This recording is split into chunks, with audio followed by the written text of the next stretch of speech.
पूर्णगुणैकदेहम् निर्दोषमाप्यतममप्यखिलैः सुवाक्यैः अस्योद्भवादिदमशेषविशेषतोऽपि वन्द्यं सदा प्रियतमं मम तन्नमामि। व्याप्तिर्यस्य निजे निजेन महसा पक्षे सपक्षे स्थितिः व्यावृत्तिश्च विपक्षतोऽथ विषये शक्तिर्न वैबाधिते नैवास्ति प्रतिपक्षयुक्तिरतुलं शुद्धं प्रमाणं समे। भूयात् तत्त्वविनिर्णयाय भगवान् आनन्दतीर्थो मुनिः यं प्रौरजन्तमनुपेतमपेतकृत्यं द्वैपायनो विरहकातुरः जुहाव। पुत्रेति तन्मयतया तरवोऽपि नेदुः तं सर्वभूतहृदयं मुनिमानतोऽस्मि।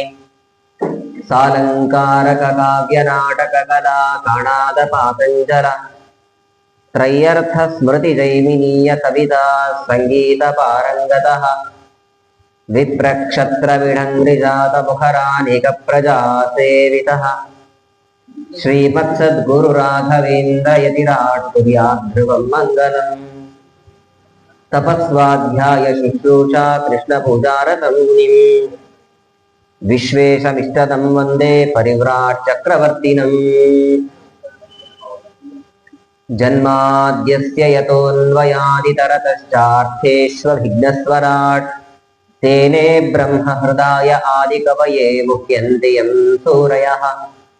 तेजो वारिमृदां यथा विनिमयो यत्र त्रिसर्गो मृषा धाम्ना स्वेन सदा निरस्तकुहकं सत्यं परं धीमहि।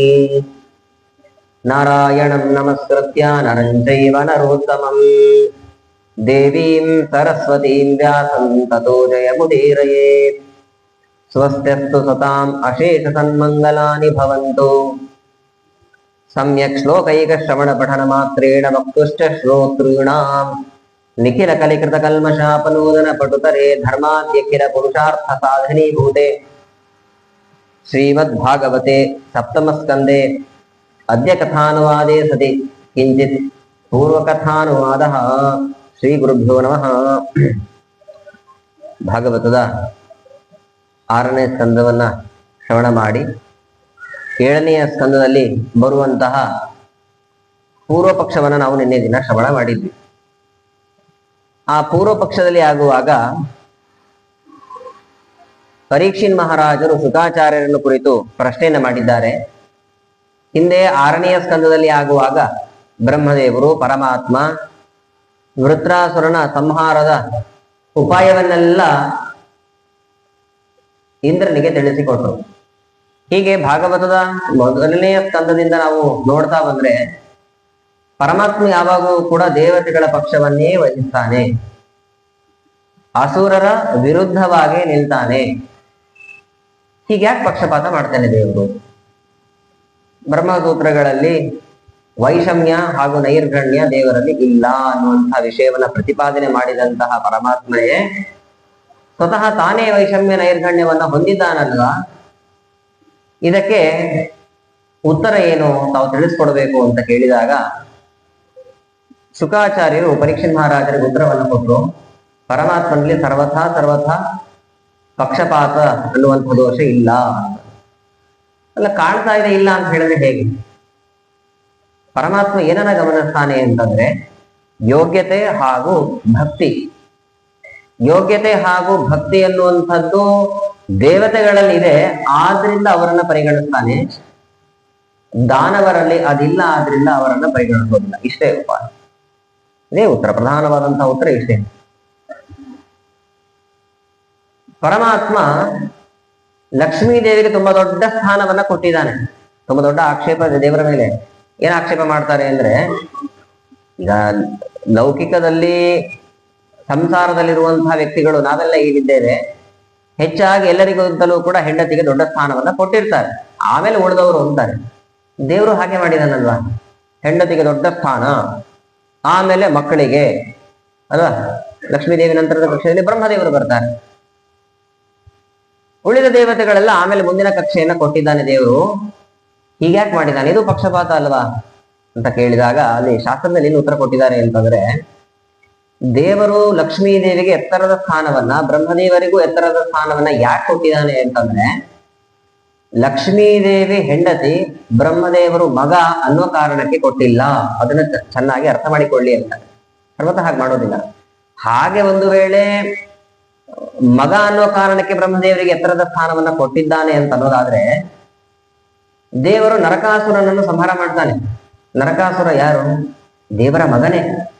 ಸ್ವತಃ ತಾನೇ ನರಕಾಸುರನ ಸಂಹಾರ ಮಾಡಿದ್ದಾನೆ ಅಂತಂದ್ರೆ ಇದರಿಂದ ನಮ್ಗೇನ್ ಅರ್ಥ ಆಗತ್ತೆ? ಮಗ ಅನ್ನೋ ಕಾರಣಕ್ಕೆ ಎತ್ತರ ಸ್ಥಾನ ಕೊಡ್ಲಿಕ್ಕೆ ಸಾಧ್ಯ ಇಲ್ಲ. ಹಾಗಾದ್ರೆ ಯಾಕೆ ಅಂತಹ ಸ್ಥಾನ ಕೊಟ್ಟಿದ್ದಾನೆ ಲಕ್ಷ್ಮೀ ದೇವಿಗೆ, ಬ್ರಹ್ಮದೇವರಿಗೆ ಅಂತಂದ್ರೆ, ದೇವರನ್ನ ತುಂಬಾ ಚೆನ್ನಾಗಿ ತಿಳಿದುಕೊಂಡವರಲ್ಲಿ ಲಕ್ಷ್ಮೀ ದೇವಿ ಅಗ್ರೇಸರಳು. ಆದ್ದರಿಂದ ಅವಳಿಗೆ ಆ ಸ್ಥಾನ. ಹೆಂಡತಿ ಅನ್ನೋ ಕಾರಣಕ್ಕಲ್ಲ. ಲಕ್ಷ್ಮೀ ದೇವಿಯ ನಂತರದಲ್ಲಿ ದೇವರನ್ನ ಚೆನ್ನಾಗಿ ತಿಳಿದುಕೊಂಡವರು ಯಾರು? ಬ್ರಹ್ಮದೇವರು, ವಾಯುದೇವರು. ಹಾಗಾಗಿ ಸ್ಥಾನಗಳನ್ನ ಕೊಟ್ಟಿದ್ದಾನೆ. ಇದು ಪಕ್ಷಪಾತ ಅಂತ ತಿಳಿಬೇಡಿ ಅಂತ. ಯೋಗ್ಯತೆ, ಜ್ಞಾನ, ಭಕ್ತಿ ಇವುಗಳು ಎಲ್ಲಿದೆಯೋ ಖಂಡಿತ ಪರಮಾತ್ಮ ಅವರನ್ನ ಉದ್ಧಾರ ಮಾಡಿದ್ದಾನೆ. ಹಾಗಾದ್ರೆ ದಾನವರನ್ನ ಉದ್ಧಾರ ಮಾಡಿರುವಂತಹ ಪ್ರಸಂಗ ಎಲ್ಲೂ ಇಲ್ಲ ಅಲ್ವಾ ಅಂತಂದ್ರೆ ಯಾಕಿಲ್ಲ ಅಂತ ಪ್ರಹ್ಲಾದ ರಾಜರ ಚರಿತ್ರೆನ ನಿರೂಪಣೆ ಮಾಡ್ತಾ ಬಂದು ಅದ್ಯ ಕಥಾನುವಾದ. ಒಮ್ಮೆ ಮಹಾಭಾರತದಲ್ಲಿ ಬರುವಂತಹ ಪ್ರಸಂಗವನ್ನು ನಾವು ಶ್ರವಣ ಮಾಡಿದ್ವಿ. ಕೃಷ್ಣನಿಗೆ ಅಗ್ರ ಪೂಜೆ ಆಗುವಂತಹ ಸಮಯದಲ್ಲಿ ಶಿಶುಪಾಲ ಕೃಷ್ಣನನ್ನು ನಿಂದನೆ ಮಾಡಿದಂತಹ ಸಮಯದಲ್ಲಿ ಕೃಷ್ಣ ಚಕ್ರವನ್ನ ಬಿಟ್ಟು ಶಿಶುಪಾಲನ ಸಂಹಾರವನ್ನ ಮಾಡಿದ್ದಾನೆ. ಅದಾದ ನಂತರದಲ್ಲಿ ಶಿಶುಪಾಲನಲ್ಲಿರುವಂತಹ ಒಂದು ದಿವ್ಯ ಜ್ಯೋತಿ ಪರಮಾತ್ಮನನ್ನ ಆಶ್ರಯಿಸಿತು. ಎಲ್ಲರಿಗೂ ಕುತೂಹಲ ಮೂಡಿದೆ. ಎಲ್ಲರ ಪರವಾಗಿ ಧರ್ಮರಾಜ ಪ್ರಶ್ನೆಯನ್ನು ಕೇಳ್ತಾನೆ. ಆನಂದರು ಕೂಡ ಬಂದಿದ್ರು ಅಲ್ಲಿ, ಒಳ್ಳೆ ಜ್ಞಾನಿಗಳು. ಆದ್ರಿಂದ ಅವರಿಂದ ಉತ್ತರವನ್ನ ಪಡಿಬೇಕು ಅಂತ ಪ್ರಶ್ನೆಗಳನ್ನ ಕೇಳ್ತಾ ಬಂದ. ಪರಮಾತ್ಮನನ್ನ ಆ ಶಿಶುಪಾಲ ಹೇಗೆ ಆಶ್ರಯಿಸಿದ, ಇದರ ವಿಚಾರ ಹೇಳಿ ಅಂತಂದಾಗ, ಜೀವದ್ವಯಾವೇಶ ಇರೋದ್ರಿಂದಾಗಿ ಒಂದು ಜೀವ, ಜಯ ಅನ್ನುವಂತಹ ಜೀವ ಪರಮಾತ್ಮನನ್ನ ಆಶ್ರಯಿಸಿದೆ. ಇನ್ನೊಂದು ಜೀವ ಏನಿದೆ ದುಷ್ಟ ಜೀವ, ಅದು ಅಂಧಂತಮಸ್ಸಿಗೆ ಹೋಗಿದೆ ಅಂತ ಹೀಗೆ ತಿಳಿದುಕೊಳ್ಳಬೇಕು ಅಂತ. ಪ್ರತಿಯೊಂದು ಕಡೆಗೂ ಹೀಗೆ ಪ್ರಧಾನವಾಗಿ ಯಾರು ಭಕ್ತಿಯನ್ನ ಮಾಡ್ತಾರೋ ಅವರು ಮಾತ್ರ ಪರಮಾತ್ಮನನ್ನ ಆಶ್ರಯಿಸ್ತಾರೆ ಹೊರತು ದ್ವೇಷ ಮಾಡುವವರು ಸರ್ವಥಾ ಪರಮಾತ್ಮನನ್ನ ಆಶ್ರಯಿಸ್ಲಿಕ್ಕೆ ಆಗೋದಿಲ್ಲ ಅಂತ ಅಂತಾರೆ. ಇದು ಪ್ರಧಾನವ. ಯಾಕೆ ಅಂತಂದ್ರೆ ಒಂದು ಪ್ರಧಾನವಾದ ಶ್ಲೋಕವನ್ನ ತಿಳಿಸ್ಕೊಡ್ತಾ ಇದ್ದಾರೆ. ಗೋಪ್ಯಕ್ಕಾಮಾತ್ ಭಯಾತ್ ಕಂಸೋ ದ್ವೇಷಾತ್ ಚೈದ್ಯಾದಯೋ ನೃಪಾಃ ಸಂಬಂಧಾತ್ ವೃಷ್ಣಯ ಸ್ನೇಹಾತ್ ಯೂಯಂ ಭಕ್ತ್ಯಾ ವಯಂ ವಿಭೋ. ಇಷ್ಟು ಜನರಿಗೆ ಮೋಕ್ಷ ಆಗಿದೆ. ಯಾರಿಗೆಲ್ಲ ನೋಡಿ, ಗೋಪಿಕಾಸ್ತ್ರೀಯರಿಗೆ ಮೋಕ್ಷವನ್ನ ಕೊಟ್ಟಿದ್ದಾನೆ ಪರಮಾತ್ಮ. ಕಂಸನಿಗೂ ಕೂಡ ಮೋಕ್ಷವನ್ನ ಕೊಟ್ಟಿದ್ದಾನೆ. ಚೈದ್ಯಾದಯ ಅಂತಂದ್ರೆ ಶಿಶುಪಾಲ, ದಂತವಕ್ರ ಮುಂತಾದವರಿಗೂ ಕೂಡ ಮೋಕ್ಷವನ್ನ ಕೊಟ್ಟಿದ್ದಾನೆ. ಅದರ ಜೊತೆಗೆ ಯಾದವರಿಗೂ ಕೂಡ ಮೋಕ್ಷ ಆಗಿದೆ. ಪಾಂಡವರಿಗೆ ಮೋಕ್ಷ ಆಗಿದೆ. ನಮಗೂ ಕೂಡ ಮೋಕ್ಷ ಆಗತ್ತೆ ಅಂತಾರೆ ನಾರದರು. ನಮಗೂ ಕೂಡ ಮೋಕ್ಷ ಆಗತ್ತೆ. ಹೀಗೆ ಇಷ್ಟೂ ಒಂದು ವಿಭಾಗದಲ್ಲಿರುವಂತವರಿಗೆ ಮೋಕ್ಷ ಆಗಿದೆ ಅಂತಂದ್ರೆ ಅದು ಮೋಕ್ಷ ಆಗುವಂಥದ್ದು ಒಂದೇ ಕ್ರಮದಲ್ಲಿ ಇಲ್ಲ. ಈಗ ಯಾಜ್ಞವಲ್ಕ್ಯ ದೇವಸ್ಥಾನಕ್ಕೆ ಬರಬೇಕು, ಇದೇ ಮಾರ್ಗದಿಂದಲೇ ಬಂದ್ರೆ ಮಾತ್ರ ಯಾಜ್ಞವಲ್ಕ್ಯ ದೇವಸ್ಥಾನ ಸಿಗತ್ತಾ ಹೇಳಿ? ಬೇರೆ ಬೇರೆ ಮಾರ್ಗಗಳಿದ್ದಾವೆ. ಯಾಜ್ಞವಲ್ಕ್ಯ ದೇವಸ್ಥಾನಕ್ಕೆ ಬರ್ಲಿಕ್ಕೆ ಅನೇಕ ಮಾರ್ಗಗಳು, ಹಾಗೆ ಮೋಕ್ಷವನ್ನ ಪಡೀಲಿಕ್ಕೆ ಅನೇಕ ಮಾರ್ಗಗಳು. ಗೋಪಿಕಾಸ್ತ್ರೀಯರು ಬೇರೆ ಒಂದು ಮಾರ್ಗದಿಂದ ಬಂದಿದ್ದಾರೆ. ಹೀಗೆ ಪ್ರತಿಯೊಂದು ವಿಭಾಗದಲ್ಲಿರುವವರು ಅವರದ್ದೇ ಆದಂತಹ ಒಂದು ಮಾರ್ಗದಲ್ಲಿ ಬಂದು ಮೋಕ್ಷವನ್ನ ಪಡೆದುಕೊಂಡಿದ್ದಾರೆ. ಗೋಪಿಕಾಸ್ತ್ರೀಯರು ಆಶ್ರಯಿಸಿದಂತಹ ಮಾರ್ಗ ಯಾವುದು? ಕಾಮಾತ್ ಗೋಪ್ಯ ಕಾಮಾತ್ ಅಂತ ಪರಮಾತ್ಮನನ್ನ ಕಾಮಿಸಿ ಮೋಹಿಸಿ ಅವರು ಮೋಕ್ಷವನ್ನ ಪಡೆದುಕೊಂಡ್ರು. ಭಯಾತ್ ಕಂಸಃ, ಕಂಸನಿಗೆ ಮೋಕ್ಷ ಆಗಿದೆ. ಹೇಗೆ? ಭಯಪಟ್ಟು ಮೋಕ್ಷವನ್ನ ಪಡೆದುಕೊಂಡಿದ್ದಾನಂತೆ. ಶ್ಲೋಕದಲ್ಲಿ ಹೀಗೆ ಇದೆ, ಭಯಾತ್ ಕಂಸಃ. ಚೈದ್ಯಾದಯ ಅಂದ್ರೆ ಶಿಶುಪಾಲ, ದಂತವಕ್ರರು ಕೃಷ್ಣನನ್ನ ದ್ವೇಷಿಸಿ ಮೋಕ್ಷವನ್ನ ಪಡೆದುಕೊಂಡ್ರು. ಯಾದವರು ಕೃಷ್ಣ ನಮ್ಮ ಸಂಬಂಧಿತ ಅಂತ ತಿಳಿತಾ ಮೋಕ್ಷವನ್ನ ಪಡೆದುಕೊಂಡ್ರು. ಸ್ನೇಹಾತ್ ಯೂಯಂ ಅಂದ್ರೆ ನೀವು ಅಂತ. ನೀವು ಅಂದ್ರೆ ಯಾರು? ಪಾಂಡವರು.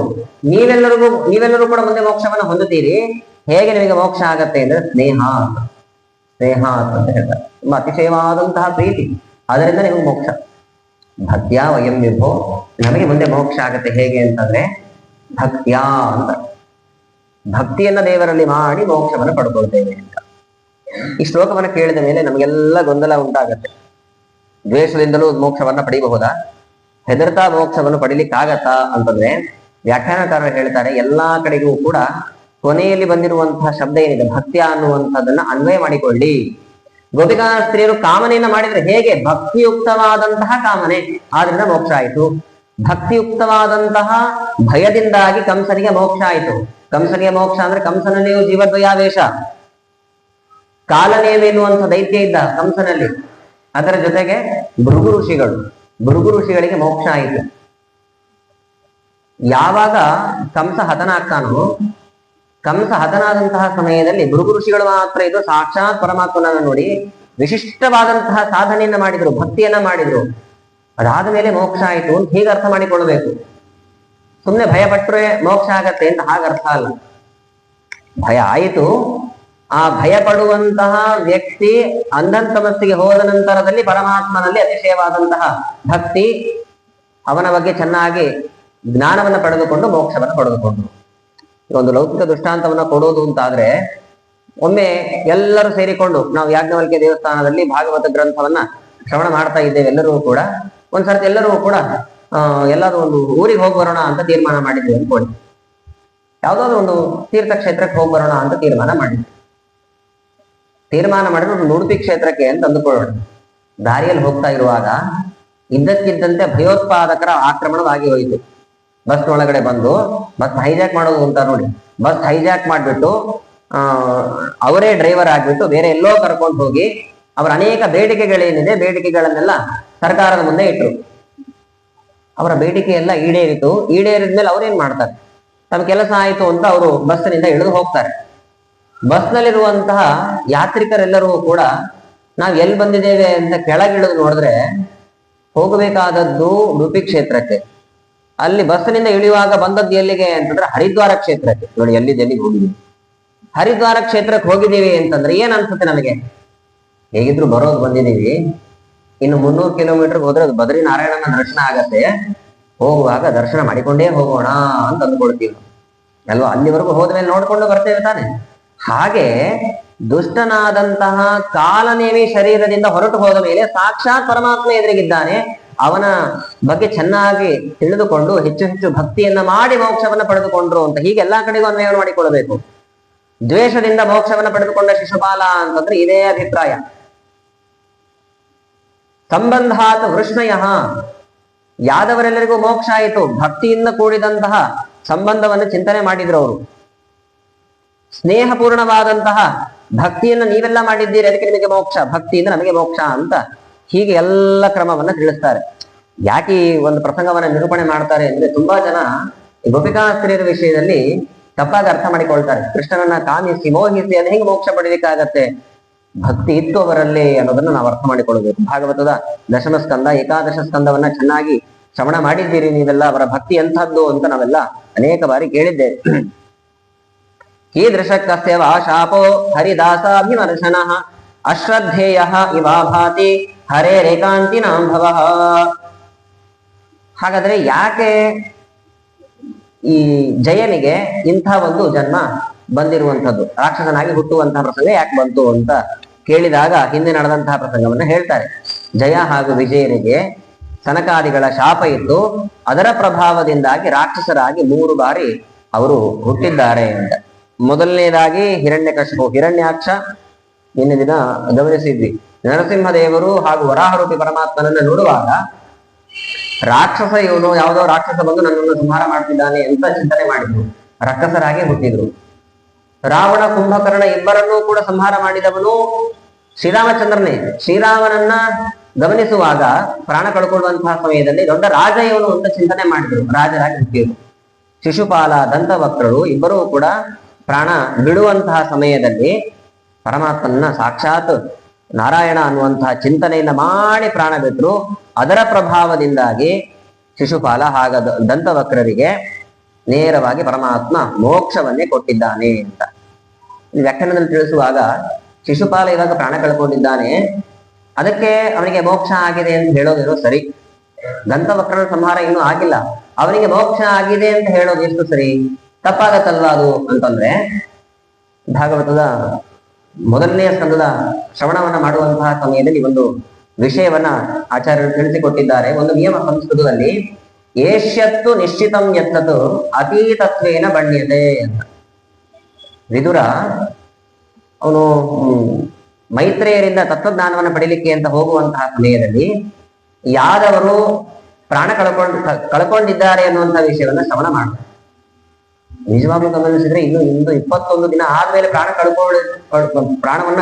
ಅವರು ಪ್ರಾಣವನ್ನ ಕಳ್ಕೊಂಡಿದ್ದಾರೆ ಎನ್ನುವಂತಹ ಸುದ್ದಿ ಕೇಳಿದ್ರಲ್ವಾ ಅಂತಂದ್ರೆ, ಯಾವುದು ನಿಶ್ಚಿತವೋ ಅದು ಆಗಿದೆ ಅಂತ ಹೇಳುವಂತಹ ಕ್ರಮ ಇದೆ.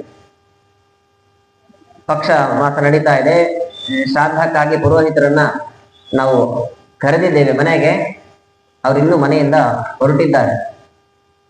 ಇನ್ನು ಮನೆಯಿಂದ ಹೊರಟಿದ್ದೀವಿ, ಬರ್ತಾ ಇದ್ದೀವಿ ಅಂತ ಅಲ್ವಾಗ ಮನೆಯಲ್ಲಿ ಇರೋರು ಕೇಳ್ತಾರೆ, ಎಲ್ಲಿದ್ದಾರೆ ಆಚಾರ ಬಂದ್ರು ಆಚಾರು ದಾರಿಯಲ್ಲಿದ್ದಾರೆ. ಇನ್ನು ಆಚಾರ ಬಂದಾಯ್ತಾಗ್ಲೆ. ಸ್ವಾಮಿಗಳು ಬಂದ್ರು ಪಾಠ ಪೂಜೆಗೆ ಬಂದ್ರು ಅಂತ. ಸ್ವಾಮಿಗಳು ಇನ್ನು ಮಠದಿಂದ ಹೊರಡ್ತಾ ಇರ್ತಾರೆ. ಬಂದ್ರು ಅಂತ ಹೇಳ್ತೀವಲ್ವ, ಬಂದ್ರು ಅನ್ನೋದು ಅದು ಭೂತಕಾಲವನ್ನ ತಿಳಿಸ್ಕೊಡತ್ತೋ ಇಲ್ವೋ? ಬರ್ತಾ ಇದ್ದಾರೆ ವರ್ತಮಾನ ಕಾಲ, ಬರುವವರಿದ್ದಾರೆ ಭವಿಷ್ಯತ್ ಕಾಲ. ಬಂದ್ರು ಅನ್ನೋದು ಒಂದು ಭೂತಕಾಲ ಅಲ್ವಾ? ನಾವು ವ್ಯವಹಾರವನ್ನ ಮಾಡ್ತಾ ಇದ್ದೀವಿ. ಅತೀತತ್ವೇನ ಬಣ್ಯ, ಯಾವುದು ನಿಶ್ಚಿತವೋ ಅದನ್ನ ಹೋಗಿದೆ ಅನ್ನೋ ರೀತಿಯಲ್ಲಿ ವ್ಯವಹಾರವನ್ನ ಮಾಡುವಂತಹದ್ದನ್ನು ನಾವು ಗಮನಿಸಿದ್ದೇವೆ, ವ್ಯವಹಾರವನ್ನು ಮಾಡ್ತಾ ಇದ್ದೇವೆ ಕೂಡ.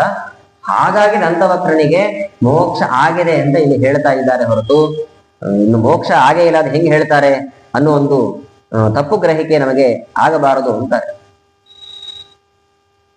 ಶಿಶುಪಾಲ ಹಾಗೂ ದಂತವಕ್ರರಾಗುವಾಗ ಹಿಂದೆ ಹೇಳಿದ ಹಾಗೆ ಜಯ ವಿಜಯರು ಅವರಿಗೆ ಬಂದಂತಹ ಶಾಪ. ಅದು ಮೊದಲು ಹಿರಣ್ಯಕಶಿಪು ಹಿರಣ್ಯಾಕ್ಷನ ಚರಿತ್ರೆ. ಹಿರಣ್ಯಾಕ್ಷನ ಕಥೆ ಈಗಾಗಲೇ ತಿಳಿಸಿ ಆಗಿದೆ.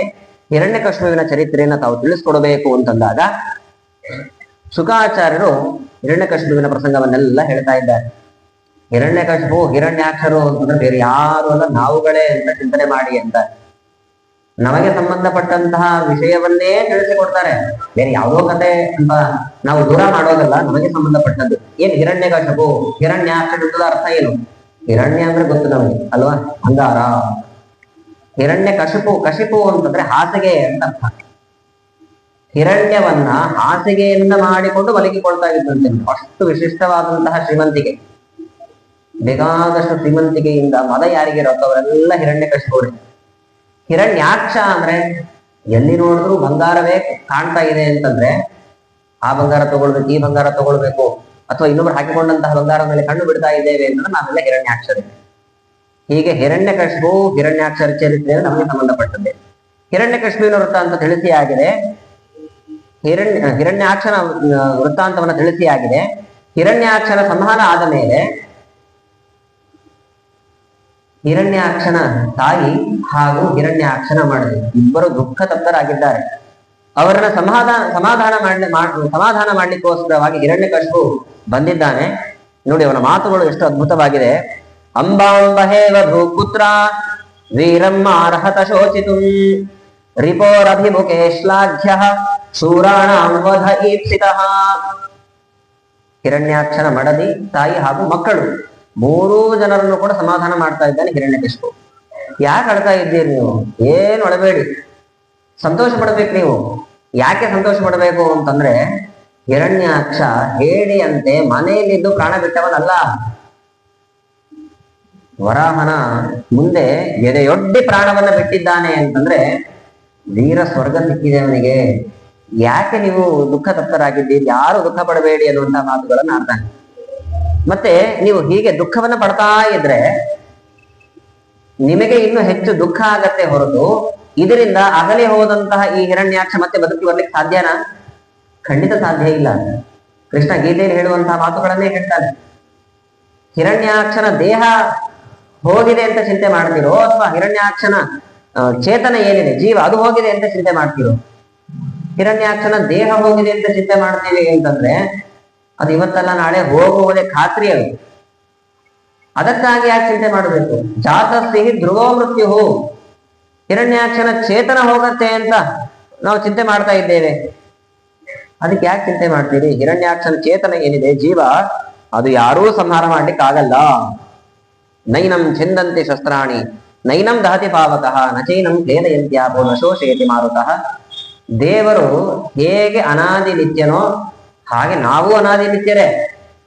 ನಮಗ್ ಸಾವಿಲ್ಲ, ನಮಗ್ ಸಾವಿಲ್ಲ ಅಂದ್ರೆ ದೇಹಕ್ಕೆ ಸಾವಿದೆ, ಚೇತನಕ್ಕೆ ಸಾವಿಲ್ಲ. ದೇವರು ನಾವು ಒಂದೇ ಅನ್ನೋ ವಿಷಯವನ್ನ ಹೇಳಿರ್ತಾರೆ. ನಿತ್ಯತ್ವದ ವಿಷಯದಲ್ಲಿ ಮಾತ್ರ ಅಂತ ರಾಯರು ಗೀತಾ ವಿವೃತ್ತಿಯಲ್ಲಿ ತಿಳಿಸಿಕೊಡ್ತಾರೆ. ಇಷ್ಟಾದ್ರೂ ಅವರಿಗೆ ಸಮಾಧಾನ ಆಗಿಲ್ಲ, ಇನ್ನೂ ದುಃಖ ಪಡ್ತಾನೆ ಇದ್ದಾರೆ. ನೋಡಿ, ಆ ಸಮಯದಲ್ಲಿ ಹಿರಣ್ಯಾಕ್ಷ ಕೆಲವು ಕಥೆಗಳನ್ನ ಹೇಳಿದ್ದಾನೆ. ಭಾಗವತದ ಸಪ್ತಮ ಸ್ಕಂದದಲ್ಲಿ ಹಿರಣ್ಯಾಕ್ಷ ಹೇಳಿದಂತಹ ಕಥೆಯನ್ನು ನಿರೂಪಣೆ ಮಾಡ್ತಾರೆ. ಎಲ್ಲಾದ್ರೂ ಕೇಳಿದ್ದೇವೆ ನಾವು ರಾಕ್ಷಸರ ಕಥೆ ಹೇಳುವಂಥದ್ದು?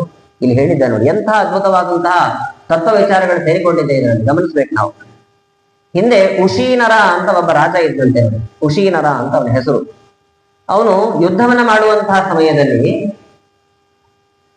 ವೀರ ಮರಣವನ್ನ ಹೊಂದುತ್ತಾನೆ. ಅವನು ಎಂಥ ವೀರ ಮರಣವನ್ನ ಹೊಂದಿದ್ದಾನೆ ಅಂತಂದ್ರೆ ಭಾಗವತ ನಿರೂಪಣೆ ಮಾಡತ್ತೆ, ಭಯ ಆಗೋದು. ಕೈಯಲ್ಲಿ ಕತ್ತಿ ಹಿಡ್ಕೊಂಡು ಅವನು ಯುದ್ಧವನ್ನ ಮಾಡುವಾಗ ಅವನ ಕೈಯನ್ನ ಕತ್ತರಿಸಿದರೆ ಆ ಕೈ ದೂರದಲ್ಲಿ ಬಿದ್ದಿದೆ. ಆ ಕೈಯನ್ನ ಗಮನಿಸಿದರೆ ಕತ್ತಿ ಹಿಡಿದುಕೊಂಡಂತಹ ಕೈ.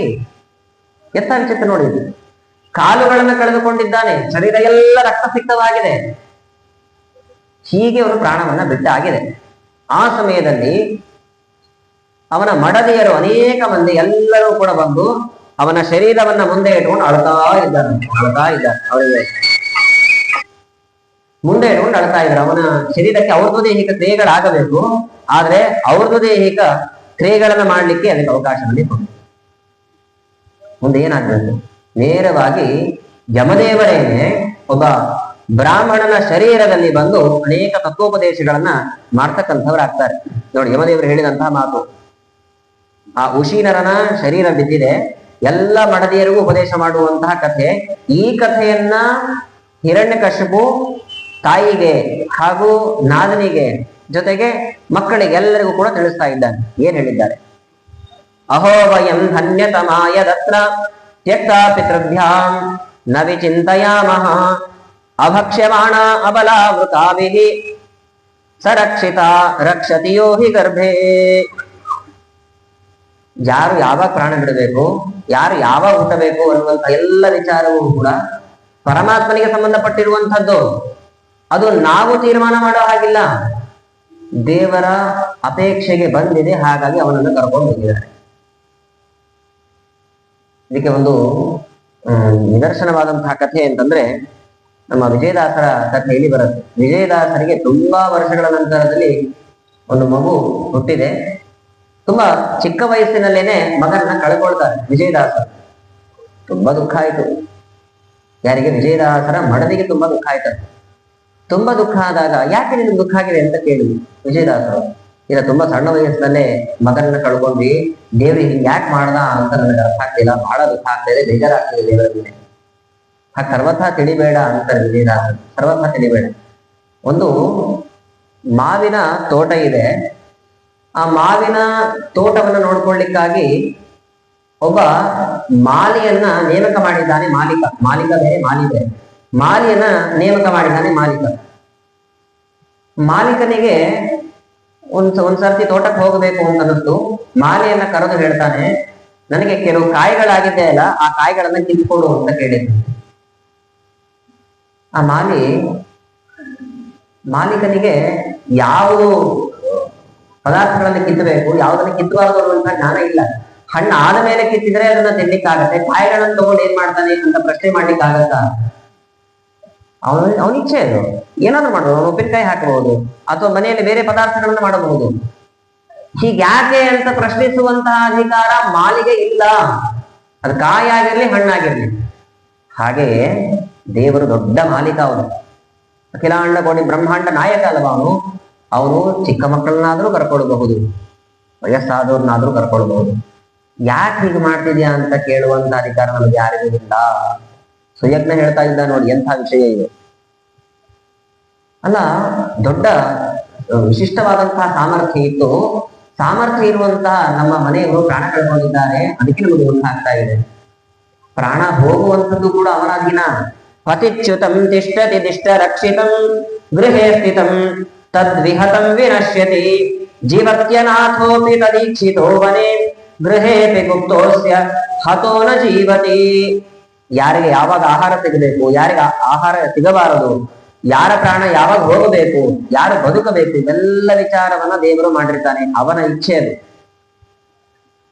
ಬೇಕಾದಷ್ಟು ಶ್ರೀಮಂತಿಗೆ ಇರುತ್ತೆ, ಪದಾರ್ಥಗಳೆಲ್ಲ ಎದುರಿಗೆ ಇರುತ್ತೆ, ಆದ್ರೆ ತಿನ್ನುವಂತಹ ಯೋಗ ಇರೋದಿಲ್ಲ. ಎಷ್ಟೋ ಜನರಿಗೆ ನಾವು ಗಮನಿಸ್ತಾ ಇದ್ದೇವೆ, ಶುಗರ್ ಬಂದೋ ಏನೋ ಸಮಸ್ಯೆ ಆಗಿಯೋ ಪದಾರ್ಥಗಳು ಎದುರಿಗಿದ್ರು ತಿನ್ನುವಂತಹ ಅವಸ್ಥೆ ಇರೋದಿಲ್ಲ. ಇನ್ನು ಕೆಲವರು ಏನಿರೋದಿಲ್ಲ, ಬಡತನ, ಆದರೂ ಕೂಡ ಮಠಗಳಿಗೆಲ್ಲ ಹೋಗಿ ರಾಜ ಆರಾಧನೆ ಸಮಯದಲ್ಲಿ ವಿಶಿಷ್ಟವಾದಂತಹ ಭಕ್ಷ್ಯಗಳನ್ನೆಲ್ಲ ಭಕ್ಷಣೆ ಮಾಡುವಂತಹ ಒಂದು ಯೋಗ ದೊರಕಿರುತ್ತೆ. ಇದು ದೇವರ ಸಂಕಲ್ಪ. ಭೋಜನಾದಿಗಳೆಲ್ಲ ಆಗುವಂಥದ್ದು ದೇವರ ಸಂಕಲ್ಪ. ಭೋಜನಾದಿಗಳು ಅಂತನ್ನುವಾಗ ಪ್ರತಿಯೊಬ್ಬರಿಗೂ ಕೂಡ ಒಂದೊಂದು ವಿಧಾನ ಇದೆ, ಭೋಜನಕ್ಕೆ ಸಂಬಂಧಪಟ್ಟಿರುವಂತಹ ವಿಧಾನ. ಯತಿಗಳು ಈ ಒಂದು ಕ್ರಮದಲ್ಲಿ ಭೋಜನ ಮಾಡಬೇಕು, ಗೃಹಸ್ಥಾಶ್ರಮದಲ್ಲಿರುವಂತವ್ರು ಹೀಗೆ ಭೋಜನ ಮಾಡಬೇಕು, ಬ್ರಹ್ಮಚಾರಿಗಳಿಗೆ ಒಂದು ನಿಯಮ ಇದೆ, ವಾನಪ್ರಸ್ಥಾಶ್ರಮದವರಿಗೆ ಒಂದು ನಿಯಮ ಇದೆ. ನೋಡಿ, ಇದಕ್ಕೆ ಸಂಬಂಧಪಟ್ಟಂತಹ ಶ್ಲೋಕ: ಅಷ್ಟೌ ಗ್ರಾಸ್ಯಾಹ ಯಥೇ ಭಕ್ಷ್ಯಾಹ ಷೋಡಶಾರಣ್ಯ ವಾಸಿನಾಂ ದ್ವಾತ್ರಿಂಶತ್ತು ಗೃಹಸ್ಥಾನಾಂ ಯಥೇಷ್ಟಂ ಬ್ರಹ್ಮಚಾರಿಣಾಂ ಅಂತ ಒಂದು ನಿಯಮ. ನೋಡಿ, ಊಟ ಸಮಯದಲ್ಲಿ ಹೇಗೆ ಊಟ ಮಾಡಬೇಕು ಅಂದ್ರೆ, ಮೊದಲು ಯತಿಗಳ ಬಗ್ಗೆ ಹೇಳ್ತಾರೆ. ಅಷ್ಟೋ ಗ್ರಾಸಾಹ, 8 ತುತ್ತನ್ನ ಮಾತ್ರ ಸ್ವೀಕಾರ ಮಾಡಬೇಕಂತೆ. ಅದಾದ ಮೇಲೆ ಅವರಿಗೆ ಇಷ್ಟವಾದಂತಹ ಪದಾರ್ಥಗಳು ಇರಲಿ ಇಲ್ಲದೇ ಇರಲಿ, ಅದನ್ನ ಬಿಟ್ಟು ಏಳಬೇಕು ಅನ್ನುವಂಥ ನಿಯಮ ಇದೆ. ಷೋಡಶಾರಣ್ಯವಾಸಿನ ಅರಣ್ಯವಾಸಿನ ಅಂತಂದ್ರೆ ವಾನಪ್ರಸ್ಥಾಶ್ರಮಿಗಳಿಗಾಗುವಾಗ ಷೋಡಶ ಅಂದ್ರೆ 16 ತುತ್ತುಗಳನ್ನ ಅವರು ಸ್ವೀಕಾರ ಮಾಡ್ಲಿಕ್ಕೆ ಅವಕಾಶವನ್ನ ಮಾಡಿಕೊಟ್ಟಿದ್ದಾರೆ, ಆಮೇಲೆ ಇಲ್ಲ. ಬ್ರಹ್ಮಚಾರಿಣ ಯಥೇಷ್ಟ, ಬ್ರಹ್ಮಚಾರಿಗಳಾಗುವಾಗ ಯಥೇಚ್ಛವಾಗಿ ತೆಗೆದುಕೊಳ್ಬಹುದು ಅಂತ. ಯಥೇಚ್ಛವಾಗಿ ಅಂತಂದ್ರೆ ಊಟ ಕೂತ್ಕೊಂಡಾಗ ಯಥೇಚ್ಛವಾಗಿ ಅಂತ. ಈಗ ಇದನ್ನ ಬ್ರಹ್ಮಚಾರಿಗಳು ವಿದ್ಯಾಪೀಠದಲ್ಲಿ ಇರೋರು ಬೇರೆ ಅರ್ಥ ಮಾಡಿಕೊಂಡು ಬಿಡ್ತಾರೆ. ಏನ್ ಅರ್ಥ ಅಂದ್ರೆ, ಯಥೇಚ್ಛವಾಗಿ ಊಟ ಮಾಡಬಹುದು ಒಂದಿದ್ದಾರೆ, 4-5 ಸರ್ತಿ ಊಟ ಮಾಡ್ತೀನಿ ನಾನು, ಹಾಗೆ ಹೇಳಿಲ್ಲ. ಊಟ ಕೂತ್ಕೊಂಡಾಗ ಯಥೇಚ್ಛವಾಗಿ ಸ್ವೀಕಾರ ಮಾಡಿ ಅಂತ ಅಷ್ಟೇ ಹೇಳಿರುವಂಥದ್ದು. ಗೃಹಸ್ಥಾಶ್ರಮದವ್ರನ್ನ ಅದರ ಬಗ್ಗೆಯೂ ಕೂಡ ಹೇಳಿದ್ದಾರೆ. ದ್ವಾತ್ರಿಂಶತ್ತು ಗೃಹಸ್ಥಾನ ಅಂತ. ಗೃಹಸ್ಥಾಶ್ರಮದಲ್ಲಿರುವಂತವರು ಬರೀ 32 ತುತ್ತುಗಳನ್ನ ಮಾತ್ರ ಸ್ವೀಕಾರ ಮಾಡಬೇಕು ಅಂತ. ಯಾರು ಮಾಡ್ತಾ ಇದ್ದೀವಿ? ಬರೀ 32 ತುತ್ತನ್ನ ಮಾತ್ರ ಹೇಳಿದ್ದಾರೆ. ಒಂದರ್ಥದಲ್ಲಿ ನಾವೆಲ್ಲ ಇದನ್ನ ಪಾಲಿಸ್ತಾ ಇದ್ದೀವಿ. ಇಲ್ಲಿ ಹೇಳಿರುವಂಥದ್ದು ಒಟ್ಟಾರೆಯಾಗಿ 32 ತುತ್ತುಗಳನ್ನು ತಿನ್ನಬೇಕು ಅಂತ. ನಾವ್ ಹೆಂಗ್ ಮಾಡ್ತೀವಿ? ಸಾರನ್ನ 32 ತುತ್ತು, ಹುಳಿಯನ್ನ 32 ತುತ್ತು, ಸಿಹಿ ಖಾದ್ಯಗಳು 32 ತುತ್ತು, ಹಾಗೆ ಹೇಳಿಲ್ಲ. ಒಟ್ಟಾರೆಯಾಗಿ 32 ತುತ್ತುಗಳನ್ನು ಹೇಳಿದ್ದಾರೆ. ದ್ವಾತ್ರಿಂಶತ್ತು ಗೃಹಸ್ಥಾನ. ಹೀಗೆ ಎಲ್ಲದರ ಯೋಗ ಅನ್ನುವಂಥದ್ದು ದೇವರ ಸಂಕಲ್ಪಕ್ಕೆ ಬಿಟ್ಟಿರುವಂಥದ್ದು. ಅದನ್ನು ಪ್ರಶ್ನಿಸೋ ಹಾಗಿಲ್ಲ. ಹೇಗೋ ಅದೇ ರೀತಿಯಾಗಿ ಪ್ರಾಣವೂ ಕೂಡ ಕೆಲವು ಬಾರಿ ಏನಾಗತ್ತೆ ಅಂತಂದ್ರೆ, ಇನ್ನೇನು ಪ್ರಾಣ ಹೋಗುವಂತಹ ಪರಿಸ್ಥಿತಿ ಬಂದಿರತ್ತೆ. ಕಾಡಿನಲ್ಲಿದ್ದ ಅನೇಕ ಮೃಗಗಳೆಲ್ಲ ಆಕ್ರಮಣವನ್ನ ಮಾಡಿದೆ, ಅಥವಾ ಭಯೋತ್ಪಾದಕರ ಆಕ್ರಮಣ ಆಗಿದೆ. ದೇವರ ಸಂಕಲ್ಪಕ್ಕೆ ಇವನು ಬದುಕಬೇಕು ಅಂತಿದ್ರೆ ಖಂಡಿತ ಬದುಕ್ತಾನೆ. ಕೆಲವು ಬಾರಿ ಏನಾಗತ್ತೆ, ಮನೆಯಲ್ಲಿ ಎಲ್ಲ ವ್ಯವಸ್ಥೆಯನ್ನು ಮಾಡಿಕೊಂಡು ಕೋಣೆಯಲ್ಲಿ ಭದ್ರವಾಗಿ ಕುತ್ಕೊಂಡಿದ್ದಾನೆ. ದೇವರ ಸಂಕಲ್ಪಕ್ಕೆ ಇವನ ಪ್ರಾಣ ಹೋಗಬೇಕು ಅಂತಿದ್ರೆ ಅಲ್ಲೇ ಹಾರ್ಟ್ ಅಟ್ಯಾಕ್ ಆಗಿ ಪ್ರಾಣ ಹೋಗತ್ತೆ. ಎಷ್ಟು ಜನರು ಹೋಗಿಲ್ಲ ಹೇಳಿ? ಅದನ್ನೇ ಹೇಳ್ತಾರೆ, ಜೀವತ್ಯನಾಥೋಪಿ ತದೀಕ್ಷಿತೋವನೆ ಗೃಹೇಪಿ ಗುಪ್ತೋಸ್ತಿ ಹತೋನ ಜೀವತಿ.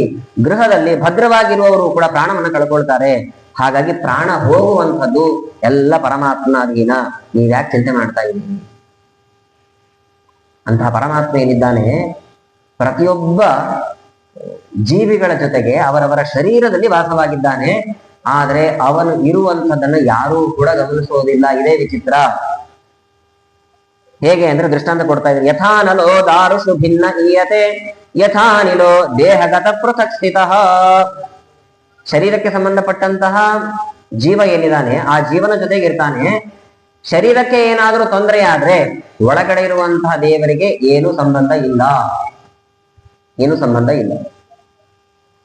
ಉದಾಹರಣೆಗೆ ಯಥಾ ಅನಲಹ, ಒಂದು ಕಟ್ಟಿಗೆ ಇದೆ. ಕಟ್ಟಿಗೆ ಒಳಗಡೆ ಬೆಂಕಿ ಇದೆ. ವಸ್ತುತಃ ಅದು ಅರಣ್ಯ ಮಥನ ಮಾಡುವಾಗ ನಮಗೆ ಗೊತ್ತಾಗತ್ತೆ. ಕಟ್ಟಿಗೆಗೆ ಬೆಂಕಿ ಹತ್ತಿದಾಗ ಬೆಂಕಿಗೆ ಏನಾದ್ರೂ ತೊಂದರೆ ಆಗತ್ತಾ ಹೇಳಿ? ಏನೂ ಆಗೋದಿಲ್ಲ. ಒಳಗಡೆ ಇರುವಂತಹ ಬೆಂಕಿ ಹಾಗೆ ಗಟ್ಟಿಯಾಗಿರತ್ತೆ. ಅಥವಾ ಶರೀರದ ಒಳಗಡೆ ಪ್ರಾಣವಾಯು ಇದೆ, ನಮಗೆಲ್ಲ ಅನುಭವಕ್ಕೆ ಬರುತ್ತೆ. ಶರೀರಕ್ಕೆ ಏನಾದ್ರೂ ತೊಂದರೆ ಆದಾಗ ಪ್ರಾಣವಾಯುವಿಗೆ ಏನಾದ್ರೂ ತೊಂದರೆ ಆಗತ್ತಾ? ಖಂಡಿತ ಇಲ್ಲ. ಹಾಗೆ ಶರೀರದ ಒಳಗಡೆ ಇರುವಂತಹ ದೇವರಿಗೆ ಏನೂ ತೊಂದರೆ ಆಗೋದಿಲ್ಲ. ಅದನ್ನ ಅರ್ಥ ಮಾಡಿಕೊಳ್ಳಬೇಕು ನಾವು. ಫಲವಿದು ಬಾಳುವುದಕ್ಕೆ ಜಗನ್ನಾಥದಾಸರು ಇದೇ ದೃಷ್ಟಾಂತವನ್ನು ಕೊಟ್ಟು ಹೇಳ್ತಾರೆ. ಪ್ರತಿಯೊಂದು ಪದಾರ್ಥಗಳಲ್ಲೂ ದೇವರಿದ್ದಾನೆ. ಅಕ್ಕಿಯಲ್ಲಿ, ಅನೇಕ ಧಾನ್ಯಗಳಲ್ಲಿ, ಎಲ್ಲಾ ಕಡೆಯೂ ಕೂಡ ದೇವರಿದ್ದಾನೆ. ಅನ್ನ ಮಾಡ್ತೇವೆ, ಅನ್ನ ಮೆತ್ತಗಾಯ್ತಾ ಅಂತ ಕೇಳ್ತೇವೆ. ಅನ್ನ ಮೆತ್ತಗಾಯ್ತು ಅಂತ ಹೇಳುದು. ಅನ್ನ ಮೆತ್ತಗಾಗಿದೆ ಅಂದ್ರೆ ಅನ್ನದೊಳಗಡೆ ಇರೋ ದೇವರು ಮೆತ್ತಗಾಗಿದ್ದಾನೆ ಅಂತ ಅರ್ಥನ? ನಮಗೆ ವಯಸ್ಸಾದ್ಮೇಲೆ ನಾವು ಮೆತ್ತಗಾಗ್ತೀವಿ, ಒಳಗಡೆ ಇರುವಂತಹ ದೇವರು ಮೆತ್ತಗಾಗ್ತಾನ? ಇಲ್ಲ ಅಲ್ವಾ? ಅದೇ ರೀತಿಯಾಗಿ ಶರೀರದ ಒಳಗಡೆ ಇರುವಂತಹ ಆತ್ಮ ಅಥವಾ ಪರಮಾತ್ಮ ಅವನಿಗೇನು ಬಾಧಕ ಆಗೋದಿಲ್ಲ. ಶರೀರಕ್ಕೆ ಮಾತ್ರ ಬಾಧಕ ಆಗತ್ತೆ. ಯಾಕೆ ಚಿಂತೆ ಮಾಡ್ತಿದ್ರಿ? ಆ ಜೀವ ಇಲ್ಲೆಲ್ಲ ಹೊರಟು ಹೋಗಿ ಆಗಿದೆ, ಇಲ್ಲಿರೋದು ದೇಹ ಮಾತ್ರ, ಅಳಬೇಡಿ ನೀವು ಅಂತ ಉಶೀನರ ಅನ್ನುವಂತಹ ರಾಜನನ್ನ ಉದ್ದೇಶವಾಗಿಟ್ಕೊಂಡು ಅಳ್ತಾ ಇದ್ದಾರೆ. ಅವರಿಗೆಲ್ಲ ಹೇಳ್ತಾ ಇದ್ದಾನೆ ಯಮದೇವ. ಲುಬ್ಧ ಕೋಪಿ ಪಿನೇ ಕಶ್ಚಿತ್ ಪಕ್ಷಿಣಾಂ ನಿರ್ಮಿತೋಂತಕಃ. ಪ್ರತಿಯೊಬ್ಬರ ಅವಸ್ಥೆ ಇದೆ. ಯಮದೇವರು ಬೈತಾರೆ. ಏನಾಗತ್ತೆ ಅಂದ್ರೆ, ಸತ್ತ ವ್ಯಕ್ತಿಯ ಶರೀರದ ಸುತ್ತಲೂ ಕುಳಿತುಕೊಂಡು ಅಳ್ತಾ ಇರ್ತಾರೆ, ಅಯ್ಯೋ ಹಿಂಗಾಯ್ತಲ್ವಾ ಅಂತ. ಆ ಅವಸ್ಥೆ ಇವರಿಗೂ ಬರುತ್ತೆ ಅನ್ನೋದನ್ನ ಅವ್ರು ಮರೆತೇ ಹೋಗ್ತಾರಲ್ವಾ ಅಲ್ವಾ? ಪ್ರತಿಯೊಬ್ಬರಿಗೂ ಬರುವಂತಹ ಅವಸ್ಥೆ ಇದು. ಆದ್ರೆ ಇವ್ರಿಗೆ ಹಿಂಗ ಆಗಬಾರದಿತ್ತು ಅನ್ನುವಂತಹ ಮಾತುಗಳನ್ನ ಆಡ್ತಾರೆ. ಎಂಥ ವಿಚಿತ್ರ! ಅಂತಹ ಮಾತುಗಳನ್ನ ಆಡ್ತಾ ದುಃಖ ತಪ್ತರಾಗಿ ಅಲ್ಲೇ ಕುಳಿತುಕೊಂಡ್ರೆ ಅವರಿಗಿಂತಲೂ ಬೇಗ ಇವರು ಅಧಪತನರಾಗ್ತಾರೆ. ಯಾರು ಅಳ್ತಾ ಕೂತಿರ್ತಾರಲ್ಲ ಅವರು ಮೊದಲು ಅಧಪತನರಾಗ್ತಾರೆ. ಅದಕ್ಕೂ ಒಂದು ಕಥೆ ಹೇಳ್ತೀನಿ ಅಂತಂದು ಯಮದೇವರು ಇನ್ನೊಂದು ಕಥೆ ಹೇಳಿದ್ದಾರೆ ನೋಡಿ. ಕಥೆ ಒಳಗೆ ಕಥೆ, ಕಥೆ ಒಳಗೆ ಕಥೆ, ತುಂಬ ಆಳವಾಗಿ ಹೋಗ್ತಾರೆ. ಒಂದು ಕುಲಿಂಗ ಅಂತ ಪಕ್ಷಿ. ಕುಲಿಂಗ ಪಕ್ಷಿ ಅಂತಂದ್ರೆ ಯಾವುದು ಅಂತಂದ್ರೆ, ನಾವು ಕನ್ನಡದಲ್ಲಿ ಮರಕುಟುಕ ಅಂತ ಕರೀತಾರೆ ನೋಡಿ, ವುಡ್ಪೇಕರ್ ಅಂತ ಕರೀತಾರಲ್ಲ ಆಂಗ್ಲ ಭಾಷೆಯಲ್ಲಿ. ಮರವನ್ನ ಕುಡ್ತಾ ಇರತ್ತೆ. ಎರಡು ಪಕ್ಷಿಗಳು ಗಂಡು ಹೆಣ್ಣು ಪರಸ್ಪರವಾಗಿ ವಿವಾಹವನ್ನ ಮಾಡಿಕೊಂಡಿದೆ. ಅರಣ್ಯದಲ್ಲಿ ವಿಹಾರವನ್ನ ಮಾಡ್ತಾ ಇದ್ದಾರೆ. ಒಂದ್ಸರ್ತಿ ಒಬ್ಬ ಬೇಡ ಬಂದು ಹೆಣ್ಣು ಪಕ್ಷಿಯನ್ನ ಗುರಿ ಇಟ್ಟು ಹೊಡೆದು ಕೆಳಗಡೆ ಬೀಳಿಸಿದ್ದಾನೆ. ಬಲೆಯಲ್ಲಿ ಸಿಕ್ಕಾಕೊಂಡಿದೆ, ಅದ್ರ ಪ್ರಾಣ ಹೋಗಿಲ್ಲ. ಗಂಡು ಪಕ್ಷಿ ವಿಲ ಅಂತ ಒದ್ದಾಡ್ತಾ ಇದೆ, ವಿಲ ಅಂತ ಒದ್ದಾಡ್ತಾ. ಅಯ್ಯೋ, ಎಂಥ ಒಂದು ಅವಸ್ಥೆ ಬಂತು!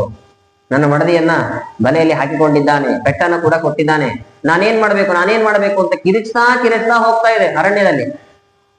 ಆಗ ಬೇಡ ಏನ್ ಮಾಡ್ದ ಅಂತಂದ್ರೆ, ಇನ್ನೊಂದು ಬಾಣವನ್ನ ಹೂಡಿ ಆ ಗಂಡು ಪಕ್ಷಿಯನ್ನು ಹೊಡೆದ. ಹೆಣ್ಣು ಪಕ್ಷಿ ಸಾಯೋಕ್ಕಿಂತ ಮೊದಲು ಗಂಡು ಪಕ್ಷಿ ಸತ್ತೋಯ್ತು. ಹಿಂಗಾಯ್ತು.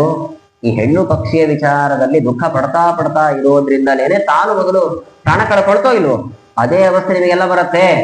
ಹಾಗಾಗಿ ಸತ್ತ ವ್ಯಕ್ತಿಗಳನ್ನ ಉದ್ದೇಶಿಸಿ ದುಃಖ ಪಡುವಂಥದ್ದನ್ನ ಬಿಟ್ಟು ಆ ಶರೀರಕ್ಕೆ ಬೇಕಾದಂತಹ ಕ್ರಿಯೆಗಳೆಲ್ಲ ಏನಿದೆ ಆ ಎಲ್ಲ ಕ್ರಿಯೆಗಳಿಗೆ ಅನುವು ಮಾಡಿಕೊಡಿ ಅಂತ ಹೇಳಿದ ಮೇಲೆ ಅವರು ಉಶೀನರನ ಶರೀರವನ್ನ ಬಿಟ್ಟು ಅವ್ರದ್ದು ದೈಹಿಕ ಕ್ರಿಯೆಗಳಿಗೆ ಅನುವು ಮಾಡಿಕೊಟ್ರು. ಇಷ್ಟೆಲ್ಲ ವಿಷಯಗಳನ್ನ ಹಿರಣ್ಯಕಶಿಪು ಹೇಳ್ತಾ ಇದ್ದಾನೆ ನೋಡಿ, ಎಂಥ ವಿಚಾರ ಇದೆ. ಹಾಗಾಗಿ ಇಷ್ಟು ಕಥೆಗಳಿಂದ ನಮಗೆ ಅರ್ಥ ಆಗೋದೇನು ಅಂತಂದ್ರೆ, ಯಾರಾದ್ರೂ ಅಗಲಿ ಹೋಗಿದ್ದಾರೆ ಅಂತಂದ್ರೆ ಅವರ ಬಗ್ಗೆ ಹೆಚ್ಚು ದುಃಖವನ್ನ ಪಡಬೇಡಿ ಅಂತ ಹಿರಣ್ಯಕಶಿಪುವಿನ ಮಾತು. ಇದು ಅನೇಕ ಶಾಸ್ತ್ರಗಳ ಸಾರವೂ ಹೌದು. ಇಷ್ಟೆಲ್ಲ ವಿಚಾರಗಳನ್ನ ಅವನು ಅಲ್ಲಿ ನಿರೂಪಣೆಯನ್ನ ಮಾಡಿ ಇತ್ತ ಕಡೆಗೆ ಬರ್ತಾನೆ ತನ್ನ ಒಂದು ಮನೆಗೆ ಬರುವಾಗ್ಲೇನೆ ದೊಡ್ಡ ಒಂದು ಆದೇಶವನ್ನ ಮಾಡ್ತಾನೆ. ಏನು ಆದೇಶ ಅಂತಂದ್ರೆ, ಎಲ್ಲೆಲ್ಲಿ ಬ್ರಾಹ್ಮಣರು ಅಂತಿದ್ದಾರೋ, ಎಲ್ಲೆಲ್ಲಿ ಗೋವುಗಳಿದ್ದಾವೋ, ಎಲ್ಲಿ ವೇದ ಮಂತ್ರಗಳ ಪಾರಾಯಣ ನಡೀತಾ ಇದೆಯೋ ಅವೆಲ್ಲ ನಿಲ್ಲಬೇಕು. ಬ್ರಾಹ್ಮಣರ ಶಿರಸ್ಸನ್ನ ಛೇದನ ಮಾಡಬೇಕು, ಹಸುಗಳನ್ನ ಸಂಹಾರ ಮಾಡಬೇಕು ಅಂತ ಇಷ್ಟೆಲ್ಲ ಆದೇಶವನ್ನು ಮಾಡ್ತಾರೆ. ಎಲ್ಲ ಭಕ್ತರು ಕೂಡ ಸಂತೋಷದಿಂದ ಆ ಕೆಲಸದಲ್ಲಿ ಆಸಕ್ತರಾದ್ರಂತೆ. ಇತ್ತ ಕಡೆಗೆ ಈ ಹಿರಣ್ಯಕಶಿಪು ಮಾತ್ರ ನನಗಿನ್ನು ವಿಶಿಷ್ಟವಾದಂತಹ ಸ್ಥಾನ ಬೇಕು ಅಂದ್ಕೊಳ್ತಾನೆ. ವಸ್ತುತಃ ಅವನ ಆಂತರ್ಯ ಏನು ಅನ್ನೋದು ಭಾಗವತದಲ್ಲಿ ನಮಗೆ ತಿಳಿಯತ್ತೆ. ಬ್ರಹ್ಮನ ಪದವಿ ಬೇಕು ಅನ್ನೋದಿರತ್ತೆ ಅವನಿಗೆ. ಬ್ರಹ್ಮನ ಪದವಿ ಯಾರನ್ನು ಕುರಿತು ತಪಸ್ಸು ಮಾಡೋಣ, ಬ್ರಹ್ಮದೇವರನ್ನು ಕುರಿತು ತಪಸ್ಸು ಮಾಡೋಣ ಅನ್ಕೋದಂತೆ ನೋಡಿ. ಎಂಥ ವಿಚಿತ್ರ ಇವನು. ಬ್ರಹ್ಮದೇವರನ್ನು ಕುರಿತು ತಪಸ್ಸನ್ನು ಮಾಡ್ಲಿಕ್ಕೆ ಅಂತ ಬಂದಿದ್ದಾನೆ. ವಿಶಿಷ್ಟವಾದಂತಹ ಘೋರವಾದಂತಹ ತಪಸ್ಸನ್ನ ಮಾಡಿದ್ದಾನೆ. ಹೇಗೆ ಅಂತಂದ್ರೆ, ಕೈಯನ್ನ ಆಕಾಶಕ್ಕೆ ಚಾಚಿದ್ದಾನೆ. ಬಲಗಾಲಿನ ಹೆಬ್ಬೆರಳಿನ ತುದಿ ಭಾಗವನ್ನ ಮಾತ್ರ ಭೂಮಿಗೆ ಸ್ಪರ್ಶಿಸಿದ್ದಾನೆ. ಬೇರೆ ಯಾವ ಅವಯವೂ ಕೂಡ ಸ್ಪರ್ಶವಾಗಿಲ್ಲ. ಅಷ್ಟು ಅಂದ್ರೆ ತುದಿಗಾಲಲ್ಲಿ ನಿಂತಿದ್ದಾನೆ ಅಂತ. ಹೀಗೆ ಅನೇಕ ವರ್ಷಗಳ ಕಾಲ ತಪಸ್ಸನ್ನ ಮಾಡಿದ್ದಾನೆ. ಆ ತಪಸ್ಸಿನ ಪ್ರಭಾವದಿಂದಾಗಿ ಅವನ ಶರೀರದಿಂದ ಧೂಮ ಹೊರಗಡೆ ಬಂತಂತೆ ನೋಡಿ. ಬೆಂಕಿ ಹಾಗೂ ಹೊಗೆ. ಧೂಮ ಅಂದ್ರೆ ಹೊಗೆ. ಎಲ್ಲಿ ಹೊಗೆ ಆಡತ್ತೆ ನಮಗೆಲ್ಲ ಗೊತ್ತು. ತರ್ಕದಲ್ಲಿರುವಂತಹ ನಿಯಮ ಇದು. ನಾವು ಕನ್ನಡದಲ್ಲಿ ಆ ಮಾತನ್ನ ಆಡ್ತೇವೆ, ಹೊಗೆ ಆಡ್ತಿದೆ ಅಂದ್ರೆ ಬೆಂಕಿ ಇರಬೇಕು ಅಂತ. ಅದು ತಾರ್ಕಿಕರು ಹೇಳ್ತಾರೆ, ಎತ್ರ ಧೂಮ ತತ್ರ ವನ್ಗಿಹಿ ಅಂತ. ಎಲ್ಲಿ ಬೆಂಕಿ ಇದೆಯೋ ಅಲ್ಲಿ ಧೂಮ ಇದೆ ಅಂತ ಹೇಳೋ ಹಾಗಿಲ್ಲ ಅಂತಾರೆ ಮತ್ತೆ ಅವರು. ನೋಡಿ ಎಷ್ಟು ವಿಶೇಷ ವಿಚಾರ. ಎಲ್ಲಿ ಬೆಂಕಿ ಇದೆಯೋ ಅಲ್ಲಿ ಧೂಮ ಇದೆ ಅಂತ ಹೇಳಲಿಕ್ಕೆ ಆಗಲ್ಲ. ಅದಕ್ಕೆ ಅಪವಾದ ಇದೆ. ಯಾಕೆ ಅಂತಂದ್ರೆ ಅವ್ರು ಹೇಳೋದು ಅಯೋಗೋಲಕ ಅಂತ ಹೇಳ್ತಾರೆ. ಅಯೋಗೋಲಕ ಅಂತಂದ್ರೆ ಕಾದ ಕಬ್ಬಿಣ, ಅಲ್ಲಿ ಬೆಂಕಿ ಇದೆ, ಹೊಗೆ ಇರೋದಿಲ್ಲ. ಹಾಗಾಗಿ ಇಲ್ಲಿ ಆಗುವಾಗ ಹೊಗೆ ಬರ್ತಾ ಇದೆ ಅಂತಂದ್ರೆ ಅವನ ತಪಸ್ಸಿನ ಒಂದು ವನ್ಹಿ ಏನಿದೆ ಅಷ್ಟು ಗಾಢವಾಗಿತ್ತು ಅಂತ ಅರ್ಥ ಆಗತ್ತೆ. ಶರೀರದ ಸುತ್ತಲೂ ಕೂಡ ಹುತ್ತ ಬೆಳೆದಿದೆ. ಗೆದ್ದಲು ಹುಳಗಳು ಇವನ ಶರೀರ ಮಾಂಸವನ್ನೆಲ್ಲ ತಿಂದಿದೆ. ಆದ್ರೂ ಕೂಡ ಬ್ರಹ್ಮದೇವರು ಬರಲಿಲ್ಲ. ಕೊನೆಗೆ ಪ್ರಕೃತಿ ವಿಕೋಪಗಳು ಆಗ್ಲಿಕ್ಕೆ ಪ್ರಾರಂಭವಾಯಿತು ನೋಡಿ. ಪ್ರಕೃತಿ ವಿಕೋಪಗಳು ಆಗ್ತಾ ಇದೆ ಅಂತಂದ್ರೆ ಏನೋ ಅನಾಹುತ ನಡೀತಾ ಇದೆ ಅಂತ ಅರ್ಥ. ಯಾವ ಪ್ರಕೃತಿ ವಿಕೋಪಗಳು ಇಲ್ಲ ಅಂದ್ರೆ ಸ್ವಚ್ಛಂದವಾಗಿ ಜಗತ್ತು ನಡೀತಾ ಇದೆ ಅಂತ ಅರ್ಥ ಆಗುತ್ತೆ. ಇಲ್ಲಿ ಆಗುವಾಗ ಪ್ರಕೃತಿ ವಿಕೋಪಗಳು ಪ್ರಾರಂಭವಾಯಿತು. ಸಜ್ಜನರು ಇತರ ದೇವತೆಗಳೆಲ್ಲರೂ ಕೂಡ ಬ್ರಹ್ಮದೇವರನ್ನ ಆಶ್ರಯಿಸಿದ್ದಾರೆ. ತಸ್ಯೋಗ್ರದಂಡ ಸಂವಿಘ್ನಾ ಸರ್ವೇ ಲೋಕಾಸ್ತ ಪಾಲಕಾ ಅನ್ಯತ್ರ ಲಬ್ಧ ಶರಣಂ ಯಯುರಚ್ಯುತಂ. ಬ್ರಹ್ಮದೇವರನ್ನ, ಅಚ್ಯುತನನ್ನ ಶರಣು ಹೊಂದಿದ್ದಾರೆ. ಶರಣು ಹೊಂದಿ ಹೀಗೆ ಬ್ರಹ್ಮದೇವರೇ ನಿಮ್ಮನ್ನು ಉದ್ದೇಶಿಸಿ ತಪಸ್ಸನ್ನ ಮಾಡ್ತಾ ಇದ್ದಾನೆ, ಹಾಗಾಗಿ ನೀವು ಮೊದಲು ಪ್ರತ್ಯಕ್ಷರಾಗಬೇಕು ಅಂತ. ಬ್ರಹ್ಮದೇವರು ಹಾಗೆ ಆಗ್ಲಿ ಅಂತಂದು ಪ್ರತ್ಯಕ್ಷರಾಗ್ತಾರೆ. ಪ್ರತ್ಯಕ್ಷರಾಗಿ ಅವನಿಗೆ ಏನು ತಪಸ್ಸನ್ನ ಮಾಡ್ತಾ ಇದೆಯಾ ಅಂತ ಪ್ರಶ್ನೆ ಕೇಳಿದ್ರು ಕೂಡ ಉತ್ತರ ಕೊಡುವಂತಹ ಸ್ಥಿತಿಯಲ್ಲಿ ಇರಲಿಲ್ಲ. ತಮ್ಮ ಕಮಂಡಲಿನಲ್ಲಿರ್ತಕ್ಕಂತಹ ನೀರನ್ನ ಪರೋಕ್ಷಣೆ ಮಾಡ್ತಾರೆ. ಆ ಹುತ್ತ ಎಲ್ಲವೂ ಕೂಡ ದೂರವಾಯಿತು. ನೋಡಿ, ಶರೀರದಲ್ಲಿ ಚರ್ಮ ಇಲ್ಲ, ರಕ್ತ ಇಲ್ಲ, ಮಾಂಸ ಇಲ್ಲ, ಬರೀ ಗುಳೆ ಮಾತ್ರ ಇತ್ತಂತೆ. ಆದ್ರೂ ಕೂಡ ಬದುಕಿದ್ದಾವ. ಇಂತಹ ಕಥೆಗಳನ್ನ ಕೇಳಿದಾಗ ಅನೇಕ ಗೊಂದಲಗಳು ಬರುತ್ತೆ. ಏನ್ ಗೊಂದಲ ಅಂತಂದ್ರೆ, ನಾವೆಲ್ಲ ಪ್ರಯಾಣ ಮಾಡ್ತಾ ಇದ್ದೇವೆ ಅಥವಾ ಬೇರೆ ಯಾರ್ದು ಪ್ರಯಾಣ ಮಾಡ್ತಾ ಇರ್ತಾರೆ. ಪ್ರಯಾಣ ಮಾಡ್ತಾ ಇರ್ಬೇಕಾದ್ರೆ ಶರೀರದಿಂದ ತುಂಬಾ ರಕ್ತ ಹೊರಗೆ ಹೋಗುವಂತಹ ಒಂದು ಏನಾದ್ರು ಅಪಘಾತ ಆಯ್ತು ಅಂದ್ರೆ ಪ್ರಾಣ ಬಿಡ್ತಾರೆ. ತಲೆಗೆ ಪೆಟ್ಟು ಬಿತ್ತು ಅಥವಾ ಶರೀರಕ್ಕೆ ಪೆಟ್ಟು ಬಿತ್ತು, ರಕ್ತ ಎಲ್ಲ ಹೋಯ್ತು ಅಂದ್ರೆ ಪ್ರಾಣ ಬಿಡ್ತಾರೋ ಇಲ್ವೋ. ಇಲ್ಲಿ ಆಗುವಾಗ ಚರ್ಮ ಇಲ್ಲ, ಮಾಂಸ ಇಲ್ಲ, ರಕ್ತ ಇಲ್ಲ, ಆದ್ರೂ ಬದುಕಿದ್ದಾನೆ ಅಂದ್ರೆ ಏನರ್ಥ? ಪುರಾಣಗಳೆಲ್ಲ ಸುಳ್ಳು ಅಂತ ಪ್ರತಿಪಾದನೆ ಮಾಡ್ತಾರೆ. ನೋಡಿ, ಭಾಗವತದ ಈ ಪ್ರಸಂಗಗಳೆಲ್ಲ ನಡೆದಿರುವಂತದ್ದು ಕೃತಯುಗದಲ್ಲಿ ನಡೆದಿರುವಂತಹ ಪ್ರಸಂಗ ಇದು. ಕೃತಯುಗದಲ್ಲಾಗುವಾಗ ಪ್ರಾಣ ಎಲ್ಲಿತ್ತು ಅಂದ್ರೆ ಅಸ್ಥಿಗತ ಪ್ರಾಣ ಅಂತಂತಾರೆ. ಅಸ್ಥಿ ಅಂದ್ರೆ ಮೂಳೆ, ಮೂಳೆಗಳಲ್ಲೇ ಪ್ರಾಣ ಇತ್ತು. ಮೂಳೆ ಇದ್ರೆ ಸಾಕು, ಪ್ರಾಣ ಇರ್ತಾ ಇತ್ತು. ಹಾಗಾಗಿ ಇವನ ಅಸ್ಥಿ ಉಳಿದಿತ್ತು, ಅದರಿಂದಾಗಿ ಪ್ರಾಣ ಇತ್ತು ಅಂತ ಅರ್ಥ ಮಾಡಿಕೊಡ್ಬೇಕು ಹೊರತು ರಕ್ತ ಇಲ್ಲ, ಮಾಂಸ ಇಲ್ಲ, ಅದರಿಂದಾಗಿ ಹೆಂಗ್ ಪ್ರಾಣ ಇತ್ತು, ಸುಳ್ಳು ಹೇಳ್ತಾ ಇದೆ ಪುರಾಣ ಅಂತ ಹೀಗೆ ಆಕ್ಷೇಪ ಮಾಡೋದು ಸರಿಯಲ್ಲ. ಕಲಿಯುಗದಲ್ಲಿ ಆಗುವಾಗ ನೋಡಿ, ಅನ್ನಗತ ಪ್ರಾಣ ಅಂತ ಹೇಳ್ತಾರೆ. ಅನ್ನಗತ ಪ್ರಾಣ ಪಂಚಾಂಗ ಶ್ರವಣದಲ್ಲಿ ಇದೆಲ್ಲ ಕೇಳಿರ್ತೀವಿ. ಅನ್ನ ಅಂತಂದ್ರೆ ನಮ್ ತಲೆಗೆ ಬರೋದು ಏನಂದ್ರೆ ಅಕ್ಕಿಯಿಂದ ತಯಾರಾದದ್ದು ಅನ್ನ ಅಂತ. ಹಾಗಲ್ಲ, ಅತ್ತಿ ಇತಿ ಅನ್ನಂ. ಯಾವುದೆಲ್ಲ ನಾವು ಭಕ್ಷಣೆ ಮಾಡ್ತಾ ಇದ್ದೇವೋ ಅದೆಲ್ಲವನ್ನೂ ಕೂಡ ಅನ್ನ. ಒಟ್ಟು ಆಹಾರದಲ್ಲಿ ನಮ್ಮ ಪ್ರಾಣ ಇದೆ ಅಂತ ಅರ್ಥ ಆಗತ್ತೆ. ಇದಾದ ನಂತರದಲ್ಲಿ ಆ ಹಿರಣ್ಯಕಶಿಪುವನ್ನ ಹೇಳು ಹಾಗೆ ಮಾಡಿದ್ದಾರೆ ಬ್ರಹ್ಮದೇವರು. ಅದಾದ ಮೇಲೆ ನಮಸ್ಕಾರ ಮಾಡ್ತಾನೆ. ಸ್ವಾಮಿ, ನನಗೆ ವರ ಬೇಕಿತ್ತು, ಅದಕ್ಕೋಸ್ಕರ ತಪಸ್ಸು ಮಾಡ್ತೀನಿ. ಏನ್ ವರ ಬೇಕು ಅಂತ. ಏನ್ ವರ ಬೇಕು ಅಂದ್ರೆ ನನಗೆ ಸಾವು ಬರಬಾರದು ಅಂತ ಕೇಳಿದೆ. ಎಲ್ಲ ದೈತ್ಯರು ಕೇಳುವಂಥದ್ದೇ ಇದು. ಅದಕ್ಕೆ ಬ್ರಹ್ಮದೇವರೇ ಅಂತಾರೆ, ಸಾವು ಬರಬಾರದು ಅಂತ ನೀನ್ ಯಾರನ್ನ ಕೇಳಬಹುದು? ದೇವರ ಬಳಿ ಕೇಳಬಹುದು. ನನ್ನ ಬಳಿ ಕೇಳಿದ್ರೆ ಅದಕ್ಕೆ ನನ್ಗೆ ವರ ಕೊಡ್ಲಿಕ್ಕೆ ಆಗಲ್ಲ. ಯಾಕೆ ಅಂದ್ರೆ ಯಾರಿಗೆ ಸಾವು ಇಲ್ವೋ ಅವನು ಸಾವು ಬರದೇ ಇರೋ ಹಾಗೆ ವರ ಕೊಡ್ಲಿಕ್ಕೆ ಆಗತ್ತೆ ಅಲ್ವಾ? ಆ ಸಾಮರ್ಥ್ಯ ಅವರಲ್ಲಿ ಇರಬೇಕು. ಈಗ ಪದಾರ್ಥಗಳನ್ನ ಯಾರಲ್ಲಿ ಬೇಡಬೇಕು? ಶಿವಂತ ವ್ಯಕ್ತಿ ಹತ್ರ ಹೋಗಿ ಬೇಡಬೇಕು. ಯಾಕೆಂದ್ರೆ ಅವನಲ್ಲಿ ಕೊಡುವಷ್ಟು ಸಾಮರ್ಥ್ಯ ಇದೆ. ತುಂಬಾ ಅತ್ಯಂತ ಬಡವನ ಹತ್ರ ಹೋಗಿ ಇಷ್ಟು ದುಡ್ಡು ಕೊಡಿ ಅಂತ ಕೇಳಿದ್ರೆ ಪಾಪ ಅವನು ತಾನೇ ಕೊಡ್ತಾನೆ. ಹಾಗೆ ಸ್ವತಃ ನನಗೆ ಸಾವಿದೆ, ನಾನು ನಿನಗೆ ಹೆಂಗ್ ಸಾವು ಬರಬಾರದು ಅನ್ನೋ ಹಾಗೆ ಹೊರ ಕೊಡ್ಲಿಕ್ಕಾಗತ್ತೆ? ಹಾಗೆಲ್ಲ ಕೊಡ್ಲಿಕ್ಕೆ ಆಗಲ್ಲ ಅಂತ. ನಾನು ಕೂಡ ಪರಾಧೀನನೇ. ಇದಕ್ಕೆ ಒಂದು ದೃಷ್ಟಾಂತವನ್ನು ಕೊಡೋದು ಅಂದ್ರೆ, ನಮ್ಮ ಲಕ್ಷ್ಮೀ ಶೋಭಾನೆ ಪದ್ಯದಲ್ಲಾಗುವಾಗ ರಾಜರು ಕೊಡುವಂತಹ ಒಂದು ದೃಷ್ಟಾಂತ.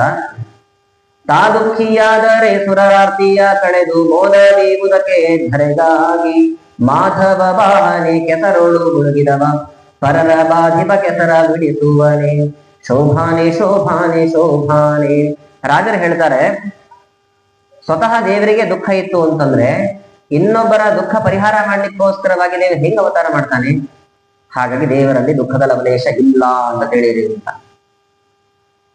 ಅಲ್ಲ, ದುಃಖ ಇದೆ ಅಂತ ಹೇಳ್ತೀವಿ, ಅದ್ ಹೆಂಗ್ ಹೇಳಲಿಕ್ಕೆ ಸಾಧ್ಯ? ನೋಡಿ, ಒಂದು ದೃಷ್ಟಾಂತ.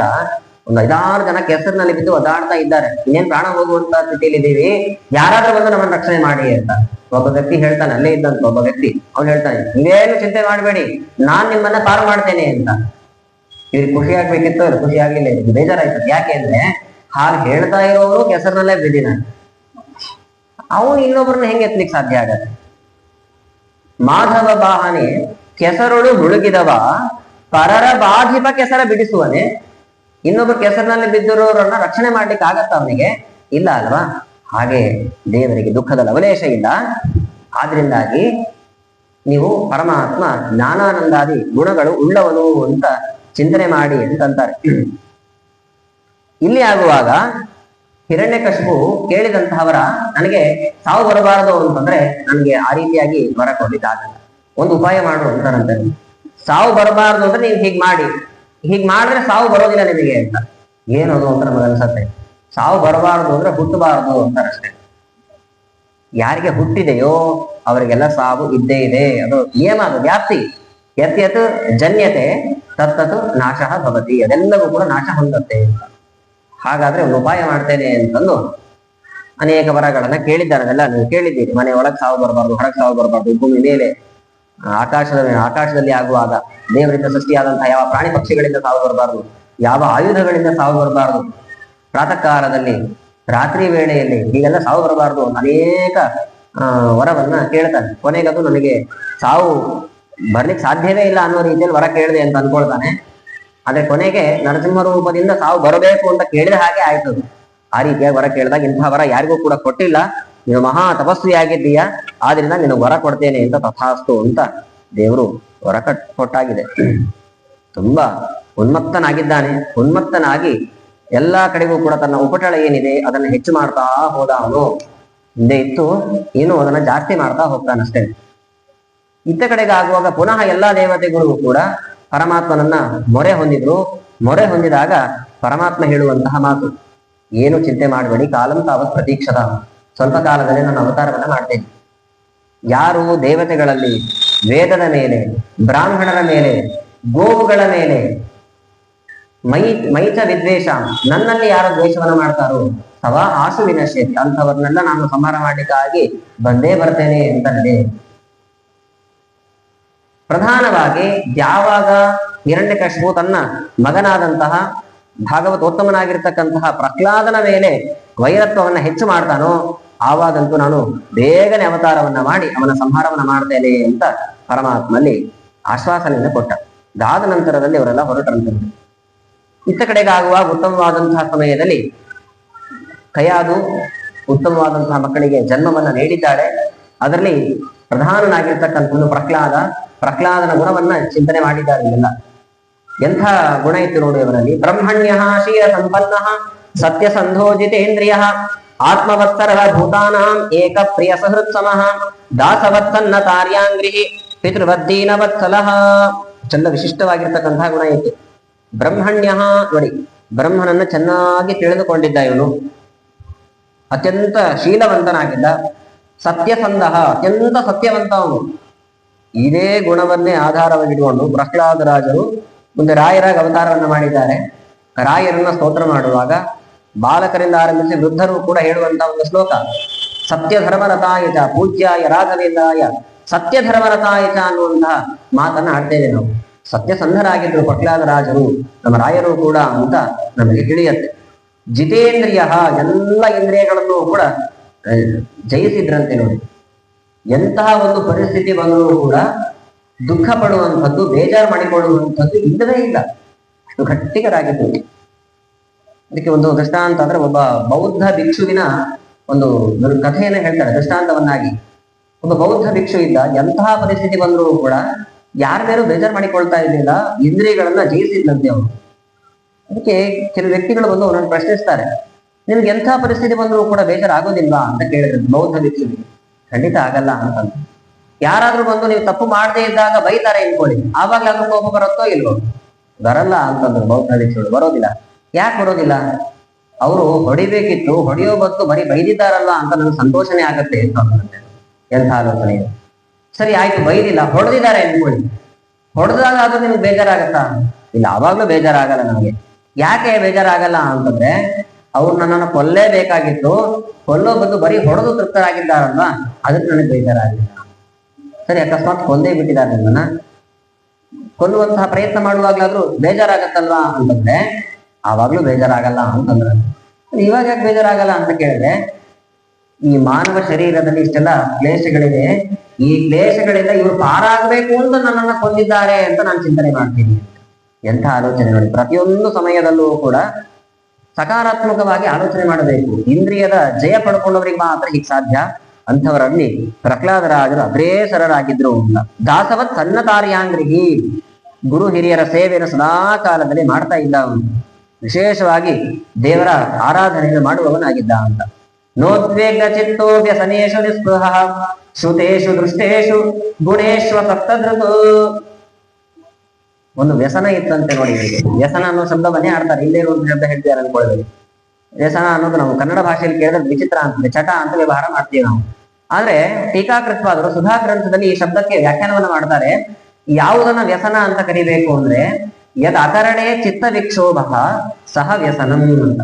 ಯಾವುದನ್ನ ಮಾಡದೇ ಇದ್ರೆ ಮನಸ್ಸಿಗೆ ಕಿರಿಕಿರಿ ಕಿರಿಕಿರಿ ಆಗ್ತಾ ಇರುತ್ತೋ ಅದನ್ನ ವ್ಯಸನ ಅಂತ ಕರೀರಿ.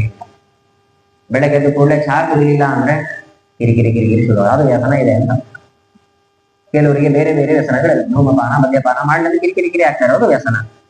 ಕೆಲವರಿಗೆ ಸೀರಿಯಲ್ ನೋಡ್ಲಿಲ್ಲ ಅಂದ್ರೆ ಬೇಜಾರಾಗ್ತಾ ಇರುತ್ತೆ, ಸಂಡೆ ನೋಡಿ ಗೊತ್ತಾಗತ್ತೆ, ಕಿರಿಕಿರಿ ಕಿರಿಕಿರಿ ಕಿರಿ ಆಗ್ತಾ ಇರುತ್ತೆ, ಅದು ವ್ಯಸನ. ಅವೆಲ್ಲವೂ ಕೂಡ ಜೀವನಿಗೂ ಅಂತಹ ವ್ಯಸನ ಇತ್ತು. ಪ್ರಹ್ಲಾದನಿಗೆ ಎಂಥ ವ್ಯಸನ ಅಂತಂದ್ರೆ ದೇವರನ್ನ ಆಲೋಚನೆ ಮಾಡದೇ ಇರುವವರ ಮಧ್ಯದಲ್ಲಿದ್ದಾಗ, ಅಂದ್ರೆ ದುರ್ಜನರ ಮಧ್ಯದಲ್ಲಿದ್ದಾಗ ಕಿರಿಕಿರಿ ಕಿರಿಕಿರಿ ಉಂಟಾಗ್ತಾ ಇತ್ತು.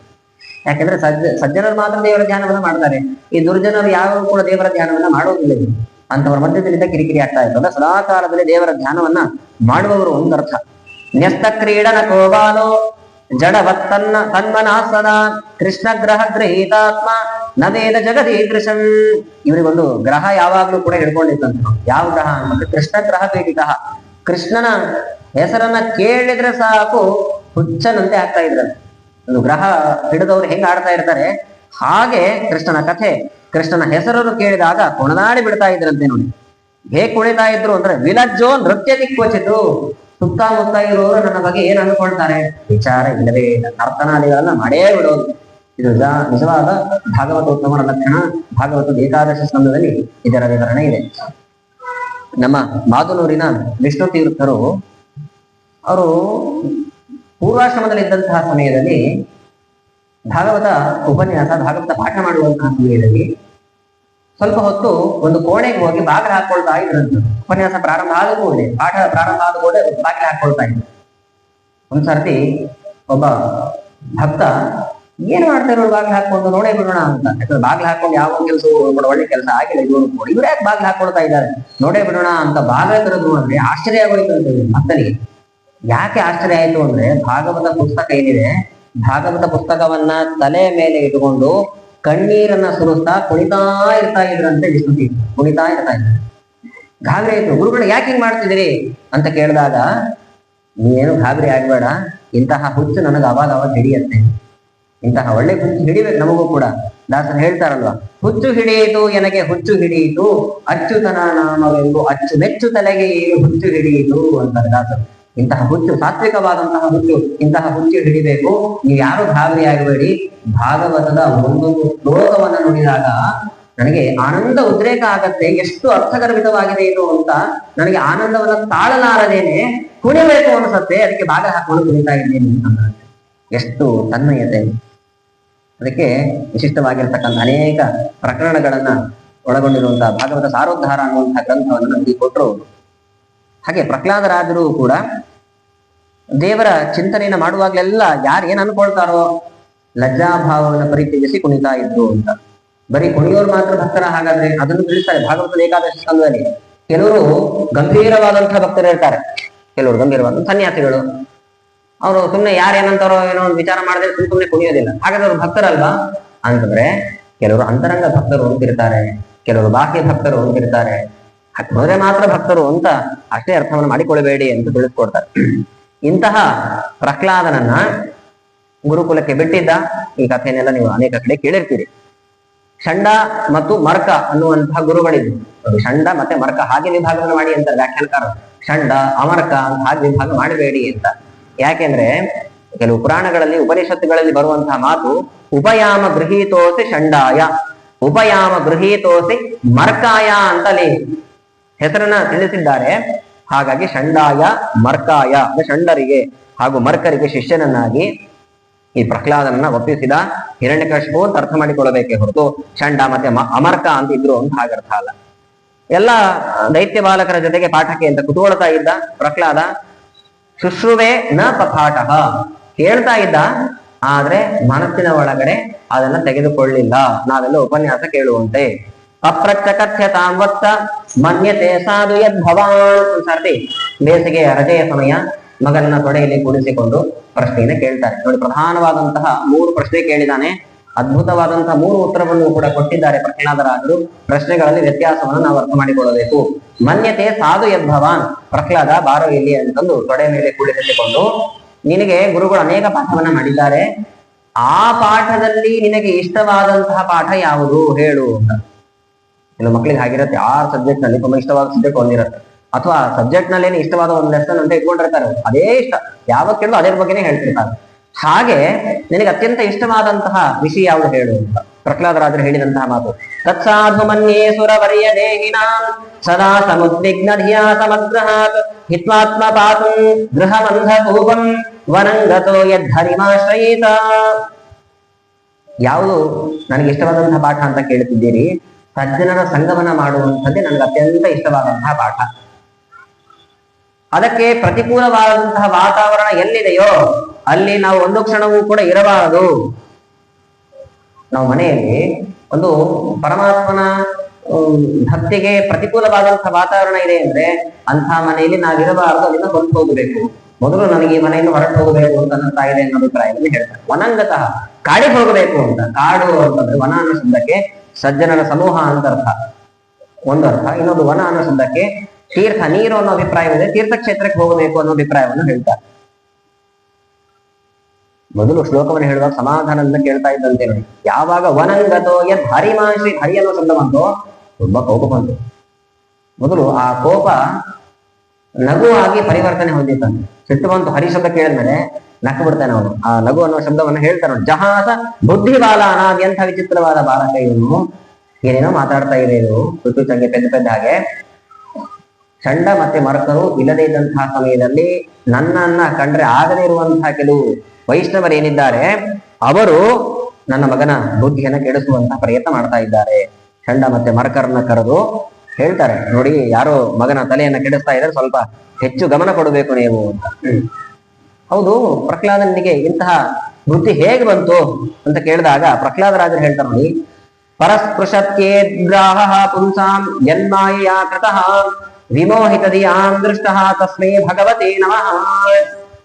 ಬೇರೆಯವರು ಹೇಳಿಕೊಟ್ಟಾಗ ಬರುವಂತಹ ಬುದ್ಧಿಯಲ್ಲ ಇದು, ಸ್ವಾಭಾವಿಕವಾಗಿ ಪರಮಾತ್ಮನ ಇಚ್ಛೆಯಿಂದ ಬರುವಂತಹದ್ದು. ಆದ್ರಿಂದಾಗಿ ಬೇರೆಯವರು ಹೇಳ್ಕೊಟ್ಟಿದ್ದಾರೆ ಅಂತ ವಿಚಾರ ಮಾಡ್ಬೇಡಪ್ಪ ಅಂತ ಮಗು ಹೇಳಿದ್ರು. ಮತ್ತೆ ನಗುನೇ ಬಂತು, ಇದನ್ನು ಕೂಡ ಯಾರೋ ಹೇಳ್ಕೊಟ್ಬಿಟ್ಟಿದ್ದಾರೆ. ಹಾಗಾಗಿ ಇಂತಹ ಎಲ್ಲ ದುಷ್ಟಕರವಾದಂತಹ ಜ್ಞಾನವನ್ನು ದೂರ ಮಾಡಿ ಶುದ್ಧವಾದಂತಹ ಹಿರಣ್ಯಕಶಿಪುವೇ ಸರ್ವೋತ್ತಮ ಅನ್ನುವಂತಹ ಜ್ಞಾನವನ್ನ ಈ ಮಗುವಿನ ಮನಸ್ಸಿನಲ್ಲಿ ಆಳವಾಗಿ ಮೂಡೋ ಹಾಗೆ ನೀವು ಪ್ರಯತ್ನ ಪಡಿ ಅಂತ ಮತ್ತೆ ಕಳಿಸ್ಕೊಡ್ತಾನೆ. ಸರಿ ಅಂತ ಮತ್ತೆ ಕೆಲವು ದಿನಗಳಾಯ್ತು. ಮತ್ತೆ ಮಗನನ್ನ ರಜೆಯಲ್ಲಿ ಕರೆದುಕೊಂಡು ಬಂದಾಗ ಈಗ ಇನ್ನೊಂದು 2ನೇ ಪ್ರಶ್ನೆಯಿಂದ ಕೇಳಿದ್ದಾನೆ. ಇದು ಬೇರೆ ರೀತಿಯಾದಂತಹ ಪ್ರಶ್ನೆ. ನಿನ್ನ ಗುರುಗಳು ಪಾಠ ಮಾಡಿರೋದ್ರೆ ನಿನಗೆ ಇಷ್ಟವಾದಂತಹ ವಿಷಯ ಯಾವುದು ಅಂತ. ನಿನ್ನ ಗುರುಗಳು ಅನ್ನೋ ಮಾತನ್ನ ಒತ್ತಿ ಹೇಳ್ತಾರೆ. ಇವ್ರೇನ್ ಅಂದ್ಕೊಂಡ್ರು, ಪ್ರಹ್ಲಾದರಾಜರು ಗುರುಗಳು ಅಂತಂದ್ರೆ ಹಿರಣ್ಯಕಶಿಪುವಿನ ದೃಷ್ಟಿಯಲ್ಲಿ ಷಂಡ ಮತ್ತೆ ಮರಕರು, ಆದ್ರೆ ಪ್ರಹ್ಲಾದರಾಜರ ದೃಷ್ಟಿಯಲ್ಲಿ ನಾರದರು ಮಾಡಿರುವಂತಹ ಪಾಠಗಳಲ್ಲಿ ನಂಗೆ ಅತ್ಯಂತ ಇಷ್ಟವಾದಂತಹ ಸಬ್ಜೆಕ್ಟ್ ವಿಷಯ ಅಂತಂದ್ರೆ ಮೋಕ್ಷಕ್ಕೆ ಹೋಗುವಂತಹ ಮಾರ್ಗ, ನವವಿಧ ಭಕ್ತಿ ಅಂತೇನಿದೆ ಅದು ನನಗೆ ತುಂಬಾ ಇಷ್ಟವಾದಂತಹದ್ದು ಅಂತ. ಹಿಂದಿನ ಉತ್ತರಕ್ಕೂ ಈ ಉತ್ತರಕ್ಕೂ ಸಂಬಂಧ ಇದೆ. ಏನು ಸಂಬಂಧ ಅಂತಂದ್ರೆ ಸಜ್ಜನರ ಸಮೂಹಕ್ಕೆ ಹೋಗಬೇಕು ಅಂತ ಹಿಂದೆ ಉತ್ತರ ಕೊಟ್ಟಿದ್ರಲ್ಲ, ಸಜ್ಜನರ ಸಮೂಹಕ್ಕೆ ಹೋದಾಗ ಏನು ಲಾಭ ಅಂತಂದ್ರೆ ಈ ನವವಿಧವಾದಂತಹ ಭಕ್ತಿ ನಮಗೆ ದೊರಕತ್ತೆ ಅನ್ನೋದು ಸಂಗತಿ ಇದೆ ಅಂತ ಅರ್ಥ ಮಾಡ್ಕೊಳ್ಬೇಕು. ಶ್ರವಣಂ ಕೀರ್ತನಂ ವಿಷ್ಣೋಃ ಸ್ಮರಣಂ ಪಾದ ಸೇವನಂ ಅರ್ಚನಂ ವಂದನಂ ದಾಸ್ಯಂ ಸಖ್ಯಂ ಆತ್ಮನಿವೇದನಂ ಇತಿ ಪುಂಸಾರ್ಪಿತಾ ವಿಷ್ಣೋ ಭಕ್ತಿಶ್ಚೇನ್ನವ ಲಕ್ಷಣ ಕ್ರಿಯತೆ ಭಗವತ್ಯದ್ಧ ತನ್ಮನ್ಯೇಧೀತ ಉತ್ತಮಂ. ಶ್ರವಣ, ಕೀರ್ತನ, ಸ್ಮರಣೆ ಹಾಗೂ ದೇವರ ಪಾದ ಸೇವೆ, ಅರ್ಚನೆ ಮಾಡುವಂಥದ್ದು, ನಮಸ್ಕಾರವನ್ನ ಮಾಡುವಂಥದ್ದು, ದಾಸ್ಯ ಭಾವದಿಂದ ಇರೋದು, ಸ್ನೇಹ ಭಾವನೆಯಿಂದ ಇರೋದು, ಕೊನೆಗೆ ಆತ್ಮನಿವೇದನ. ಒಬ್ಬರೊಬ್ರು ಒಂದೊಂದಕ್ಕೆ ದೃಷ್ಟಾಂತರಾಗಿ ನಿಲ್ತಾರೆ. ಶ್ರೀ ವಿಷ್ಣು ಶ್ರವಣೆ ಪರೀಕ್ಷಿತ ಭವತು ವೈಯಾಸಕಿ ಕೀರ್ತನೆ. ಶ್ರವಣವನ್ನ ಮಾಡಿ ಯಾರು ಮೋಕ್ಷವನ್ನು ಪಡ್ಕೊಂಡಿದ್ದಾರೆ? ಭಾಗವತ ಗ್ರಂಥವನ್ನ ಶ್ರವಣ ಮಾಡ್ತಾ ಇರುವಂತಹ ಪರೀಕ್ಷಿತ್ ಮಹಾರಾಜರು ಸತತ 7 ದಿನಗಳ ಕಾಲ ನಿರಂತರವಾಗಿ ಭಾಗವತ ಗ್ರಂಥದ ಶ್ರವಣವನ್ನ ಮಾಡ್ತಾ ಇದ್ದಾರೆ. ನಿದ್ದೆ ಇಲ್ಲ, ಬಾಯಾರಿಕೆ ಇಲ್ಲ, ಹಸುವೆ ಇಲ್ಲ. ನೋಡಿ ಎಂಥ ವಿಶಿಷ್ಟವಾಗಿ ದೀಕ್ಷೆ ಇದೆ. ನಾವು ಭಾಗವತ ಮನೆಯಲ್ಲಿ ಹೇಳಿಸ್ಬೇಕು ಅನ್ನುವಾಗ ಮೊದಲನೇ ದಿನನೇ ವಿಚಾರ ಮಾಡಿರ್ತೀವಿ, ಮಂಗಳಕ್ಕೆ ಏನ್ ಮಾಡ್ತಾನ ಸೇಕೆ. ಭಾಗವತ ಕೇಳಿರುವಂತಹ ಪರೀಕ್ಷಿತ್ ಮಹಾರಾಜ ಉಪವಾಸದಿಂದ ಕೇಳಿ ಪ್ರಾಣವನ್ನು ಬಿಟ್ಟಿದ್ದಾನೆ. ನಮಗೆ ಊಟದ ಮೇಲೆ ಆಸಕ್ತಿ. ಎಂಥ ವಿಚಿತ್ರ ನೋಡಿ. ಕೀರ್ತನೆಯನ್ನು ಮಾಡಿ ಯಾರು ಮೋಕ್ಷವನ್ನು ಪಡ್ಕೊಂಡಿದ್ದಾರೆ? ವೈಯಾಸಕಿ, ವ್ಯಾಸರ ಮಗನಾಗಿರ್ತಕ್ಕಂತಹ ಶುಕಾಚಾರ್ಯರಿದ್ದಾರೆ, ಅವರು ಮೋಕ್ಷವನ್ನು ಪಡ್ಕೊಂಡಿದ್ದಾರೆ. ಸ್ಮರಣೆಯನ್ನ ಮಾಡಿ ಯಾರು ಮೋಕ್ಷವನ್ನು ಪಡಿದ್ದಾರೆ ಅಂತಂದ್ರೆ ಪ್ರಹ್ಲಾದರಾಜರು. ಪ್ರಹ್ಲಾದ ಸ್ಮರಣೆ ತದಂಗ್ರಿ ಭಜನೆ ಲಕ್ಷ್ಮೀ ಪೃಥು ಸೇವನೆ. ಸ್ಮರಣೆಯನ್ನ ಮಾಡಿ ಪ್ರಹ್ಲಾದರಾಜರು ಮೋಕ್ಷವನ್ನು ಪಡ್ಕೊಳ್ತಾರೆ. ಪಾದ ಸೇವೆಯನ್ನ ಮಾಡಿ ಯಾರು ಮೋಕ್ಷವನ್ನು ಪಡ್ಕೊಂಡಿದ್ದಾರೆ ಅಂದ್ರೆ ಲಕ್ಷ್ಮೀದೇವಿ. ಲಕ್ಷ್ಮೀದೇವಿ ನಿರಂತರವಾಗಿ ದೇವರ ಪಾದ ಪೂಜೆಯನ್ನ ಮಾಡಿ ಮಾಡಿ ಮಾಡಿ ಉತ್ತಮವಾದಂತಹ ಮುಕ್ತ ಸ್ಥಾನವನ್ನು ಪಡ್ಕೊಂಡಿದ್ದಾರೆ. ಬೇರೆ ಎಲ್ಲ ಕೆಲಸಗಳಿಗೂ ಕೂಡ ಭೃತ್ಯರಿದ್ದಾರೆ. ದಾಸರು ಹೇಳ್ತಾರಲ್ಲ, ಕೋಟಿ ಕೋಟಿ ಭೃತ್ಯರಿರಲು ದೇವರ ಪಾದ ಪೂಜೆಯನ್ನ ಮಾಡ್ಲಿಕ್ಕೆ ಅಂತ ಬಂದಾಗ ನಾನೇ ಮಾಡ್ತೀನಿ ಅಂತ ಅಂತಾರೆ. ದೇವರಿಗೆ ಸಂಬಂಧಪಟ್ಟಂತಹ ಕೆಲಸಗಳೇನಿದೆ ಅದು ನಾವೇ ಮಾಡಬೇಕು ಅನ್ನೋದು ಲಕ್ಷ್ಮಿ ಸೂಚನೆ ಕೊಡ್ತಾರೆ. ಪ್ರಧಾನವಾಗಿ ಧರ್ಮಶಾಸ್ತ್ರದಲ್ಲಿ ತಿಳಿಸುವಂಥದ್ದು ಎಲ್ಲದಕ್ಕೂ ಕೂಡ ಮನೆಯಲ್ಲಿ ಕೆಲಸದವರು ಹೊಂದಿರ್ತಾರೆ. ಬಟ್ಟೆ ಒಗೆಯಕ್ಕೆ, ಪಾತ್ರೆ ತೊಳೆಯಕ್ಕೆ, ಎಲ್ಲದಕ್ಕೂ ಅಂತ ಕೆಲಸದವರು ಹೇಳ್ತಾರೆ. ಆದ್ರೆ ಎರಡೂ ವಿಷಯದಲ್ಲಿ ಮಾತ್ರ ಕೆಲಸಗಾರರನ್ನ ನೇಮಕ ಮಾಡಿಕೊಳ್ಳಬೇಡಿ ಅಂತಾರೆ. ಯಾವುದೆರಡು ಅಂದ್ರೆ, ಒಂದು ಹೊಸ್ತಿಲನ್ನ ಪೂಜಿಸುವಂತಹ ಸಮಯದಲ್ಲಿ ಹೊಸ್ತಿಲ ಪೂಜೆನೂ ಅವರೇ ಮಾಡ್ಲಿ ಅಂತ ಅನ್ನಬಾರದು. ಮತ್ತೆ ದೇವ ಪೂಜೆಗೆ ಸಂಬಂಧಪಟ್ಟಂತಹ ಸಾಮಗ್ರಿಗಳೇನಿದೆ ಆ ಸಾಮಗ್ರಿಗಳನ್ನ ಶುದ್ಧೀಕರಿಸುವಂಥದ್ದು ಕೂಡ ನಾವೇ ಮಾಡಬೇಕು ಅಂತ. ಇವೆರಡನ್ನಂತೂ ನೀವು ಮಾಡ್ಲೇಬೇಕು. ಇಲ್ಲದಿದ್ರೆ ಆ ಪುಣ್ಯವನ್ನು ಕೂಡ ಅವರು ತೆಗೆದುಕೊಂಡು ಹೋಗ್ಬಿಡ್ತಾರೆ. ಲಕ್ಷ್ಮಿ ಅದನ್ನು ತಿಳಿಸ್ಕೊಡ್ತಾಳೆ. ಅರ್ಚನಂ ವಂದನಂ ದಾಸ್ಯಂ, ಅರ್ಚನೆ. ಋತು ಚಕ್ರವರ್ತಿ ಅರ್ಚನೆ ಮಾಡಿ ಮಾಡಿ ಮೋಕ್ಷಕ್ಕೆ ಹೋದ. ಹಿಂದೆ ವೇನನ ಕಥೆ ನೀವೆಲ್ಲ ಕೇಳಿದ್ದೀರಿ. ಮಹಾ ದುಷ್ಟ ಅವನು, ಎಲ್ಲಾ ಕಡೆಗೂ ಕೂಡ ಪೂಜೆಯನ್ನು ನಿಲ್ಲಿಸಿದವನು, ಹೋಮವನ್ನು ನಿಲ್ಲಿಸಿದವನು, ವೇದಾಧ್ಯಯನವನ್ನು ನಿಲ್ಲಿಸಿದವನು. ಅದಾದ್ಮೇಲೆ ಋತು ಚಕ್ರವರ್ತಿ ಬಂದ. ಋತು ಚಕ್ರವರ್ತಿ ಚೆನ್ನಾಗಿ ರಾಜ್ಯಭಾರವನ್ನ ಮಾಡಿದ್ದಂತೆ ನೋಡಿ. ರಾಜ್ಯಭಾರವನ್ನ ಮಾಡುವಾಗ ಎಲ್ಲ ಪ್ರಜೆಗಳನ್ನ ಕರೀತಾನೆ ಋತು ಚಕ್ರವರ್ತಿ. ನೀವು ನನಗೆಲ್ಲ ಕರವನ್ನ ಕಟ್ಟಬೇಕು ಅಂತಂತಾನೆ ಋತು ಚಕ್ರವರ್ತಿ. ಕರ ಕಟ್ಟಬೇಕು, ಕರ ಅಂದ್ರೆ ಟ್ಯಾಕ್ಸ್ ಕಟ್ಟಬೇಕು. ಭಯ ಆಯ್ತು ಇವರಿಗೆಲ್ಲ. ಇವೇನನ್ನ ಹಾಗೆ ಇವನು ಕಂಟಿನ್ಯೂ ಆದ್ನಲ್ಲ ಅಂತ ಅಂದ್ಕೊಂಡು, ಏನು ಟ್ಯಾಕ್ಸ್ ಅಂತ ಕೇಳಿದ್ರೆ, ಎಲ್ಲ ನಿಮ್ಮ ನಿಮ್ಮ ಮನೆಗಳಲ್ಲಿ ದೇವರ ಪೂಜೆಯನ್ನ ಮಾಡಿ, ಸರಿಯಾದ ಹೊತ್ತಿಗೆ ಅನ್ನದಾನವನ್ನ ಮಾಡಿ, ಹೋಮಾದಿಗಳ ಪ್ರಕ್ರಿಯೆಯಲ್ಲಿ ತೊಡಗಿ, ವೇದಾಧ್ಯಯನವನ್ನ ಮಾಡಿ ಬ್ರಾಹ್ಮಣರೆಲ್ಲರೂ ಕೂಡ ಹೀಗೆ ದೇವತಾಕವಾದಂತಹ ಧರ್ಮಾಚರಣೆ ಅಂತ ಏನಿದೆಯೋ ಅವೆಲ್ಲವನ್ನ ಮಾಡಿಸಿದವನು ಅವನು. ಆದ್ರಿಂದಾಗಿ ಅವನು ಅರ್ಚನೆಯನ್ನ ಮಾಡಿ ಮೋಕ್ಷಕ್ಕೆ ಹೋದ ಅಂತ ಕೇಳ್ತೇವೆ. ವಂದನಂ, ನಮಸ್ಕಾರವನ್ನ ಮಾಡಿ ಅಕ್ರೂರ ಮೋಕ್ಷವನ್ನು ಪಡ್ಕೊಂಡಿದ್ದಾನೆ. ಹೆಜ್ಜೆ ಹೆಜ್ಜೆಗೂ ಕೃಷ್ಣನ ಪಾದದ ಗುರುತುಗಳನ್ನ ಕಂಡು ನಮಸ್ಕಾರವನ್ನ ಮಾಡಿ ಹೋದ ಅಂತ ಕೇಳ್ತೇವೆ. ಹೆಜ್ಜೆ ನಮಸ್ಕಾರ ಪ್ರಾರಂಭವಾದದ್ದೇ ಅಕ್ರೂರನಿಂದ. ದಾಸ್ಯದ ವಿಷಯದಲ್ಲಿ ಆಗುವಾಗ ಕಪಿಪತಿ ಅಂತಾರೆ. ಕಪಿಪತಿ ಅಂದ್ರೆ ಹನುಮಂತ. ಅನೇಕ ಕೋಟಿ ಕೋಟಿ ಸಂಖ್ಯೆಯ ರಾಕ್ಷಸರಿದ್ದಾಗ ಅವನ ಪಕ್ಷವನ್ನು ವಹಿಸಿದವರು ಯಾರೂ ಇರಲಿಲ್ಲ. ಹನುಮಂತ ಮಾತ್ರ ಏಕಾಕಿಯಾಗಿದ್ದು ದಾಸೋಹಂ ಕೋಸಲೇಂದ್ರಸ್ಯ ಅಂತ ಎದೆ ತಟ್ಟಿ ಹೇಳ್ತಾನೆ. ಇಂತಹ ದಾಸ್ಯ ಭಾವವನ್ನು ಯಾರು ಪ್ರದರ್ಶನ ಮಾಡ್ತಾರೆ? ಅಂತಹ ಸಮಯದಲ್ಲಿ ನಾವ್ ಯಾರಾದ್ರೂ ಇದ್ರೆ, ರಾವಣ ನಿಮ್ ಕಡೆಯವರೇ, ನಾವು ಇವಾಗ ಚೇಂಜ್ ಮಾಡಿದ್ವಿ ಅಂತಂತೀವಿ, ಪಕ್ಷವನ್ನು ಬದಲಾಯಿಸಿದ್ವಿ ಅಂತ. ದೇವ ಸಿದ್ಧಾಂತ ಯಾರು? ರಾಮನ ದಾಸ ನಾನು ಅಂತ ಹೇಳಿದವರು ಹನುಮಂತ ದೇವರು. ಸಖ್ಯವನ್ನ ಮಾಡಿ ಅರ್ಜುನ ಮೋಕ್ಷವನ್ನು ಪಡೆದಿದ್ದಾನೆ ಅಂತ ಉತ್ತಮವಾದಂತಹ ಸ್ನೇಹವನ್ನು ಮಾಡಿದ. ಅಂದ್ರೆ ಭಕ್ತಿ ಅಂತ ಎಲ್ಲಾ ಕಡೆಗೂ ಕೂಡ ಇಟ್ಕೊಳ್ಬೇಕು. ಆತ್ಮನಿವೇದನಂ, ತನ್ನನ್ನೇ ತಾನು ಅರ್ಪಣೆ ಮಾಡಿದವರು ಬಲಿಚಕ್ರವರ್ತಿ ಅಂತ ಭಾಗವತದ ಅಷ್ಟಮ ಸ್ಕಂದದಲ್ಲಿ ಆಗುವಾಗ ಅವನ ಚರಿತ್ರೆ ವಿಸ್ತಾರವಾಗಿ ತಿಳಿಸಿಕೊಟ್ಟಿದ್ದಾರೆ ಅಂತ. ಹೀಗೆ ಭಕ್ತಿಶ್ಚೇನ್ ನವಲಕ್ಷಣ, ಭಕ್ತಿಯ 9 ವಿಧ ಇದೆ. ಇದು ಈ ಭಕ್ತಿಯನ್ನ ಮಾಡಿದರೆ ಮಾತ್ರ ಮೋಕ್ಷವನ್ನ ಪಡಿಲಿಕ್ಕಾಗತ್ತೆ ಅಂತ ಇಷ್ಟ ಹೇಳ್ಬಿಟ್ಟು. ಬ್ರಹ್ಮಬಂಧು ಕಿಮೇತತು ವಿಪಕ್ಷಂ ಸ್ವಯತಾಸತ ಅಸಾರಂ ಗ್ರಾಹಿತೋ ಬಾಲೋ ಮಾಂ ಅನಾದೃತ್ಯ ದುರ್ಮತೆ. ಇವಾಗ ಕೋಪ ಬಂತು, ಅವಾಗ ನಗು ಬಂದಿತ್ತು. ಇವಾಗ ಕೋಪ ಇನ್ನು ಹೆಚ್ಚಾಯಿತು ಹೊರತು ಕೋಪ ಕಡಿಮೆ ಆಗಿ ನಗು ಬರಲಿಲ್ಲ ಅಂತ. ಯಾಕೆ ಹೀಗೆ ಮಾಡ್ತಾ ಇದ್ದಾನೆ ಇದು?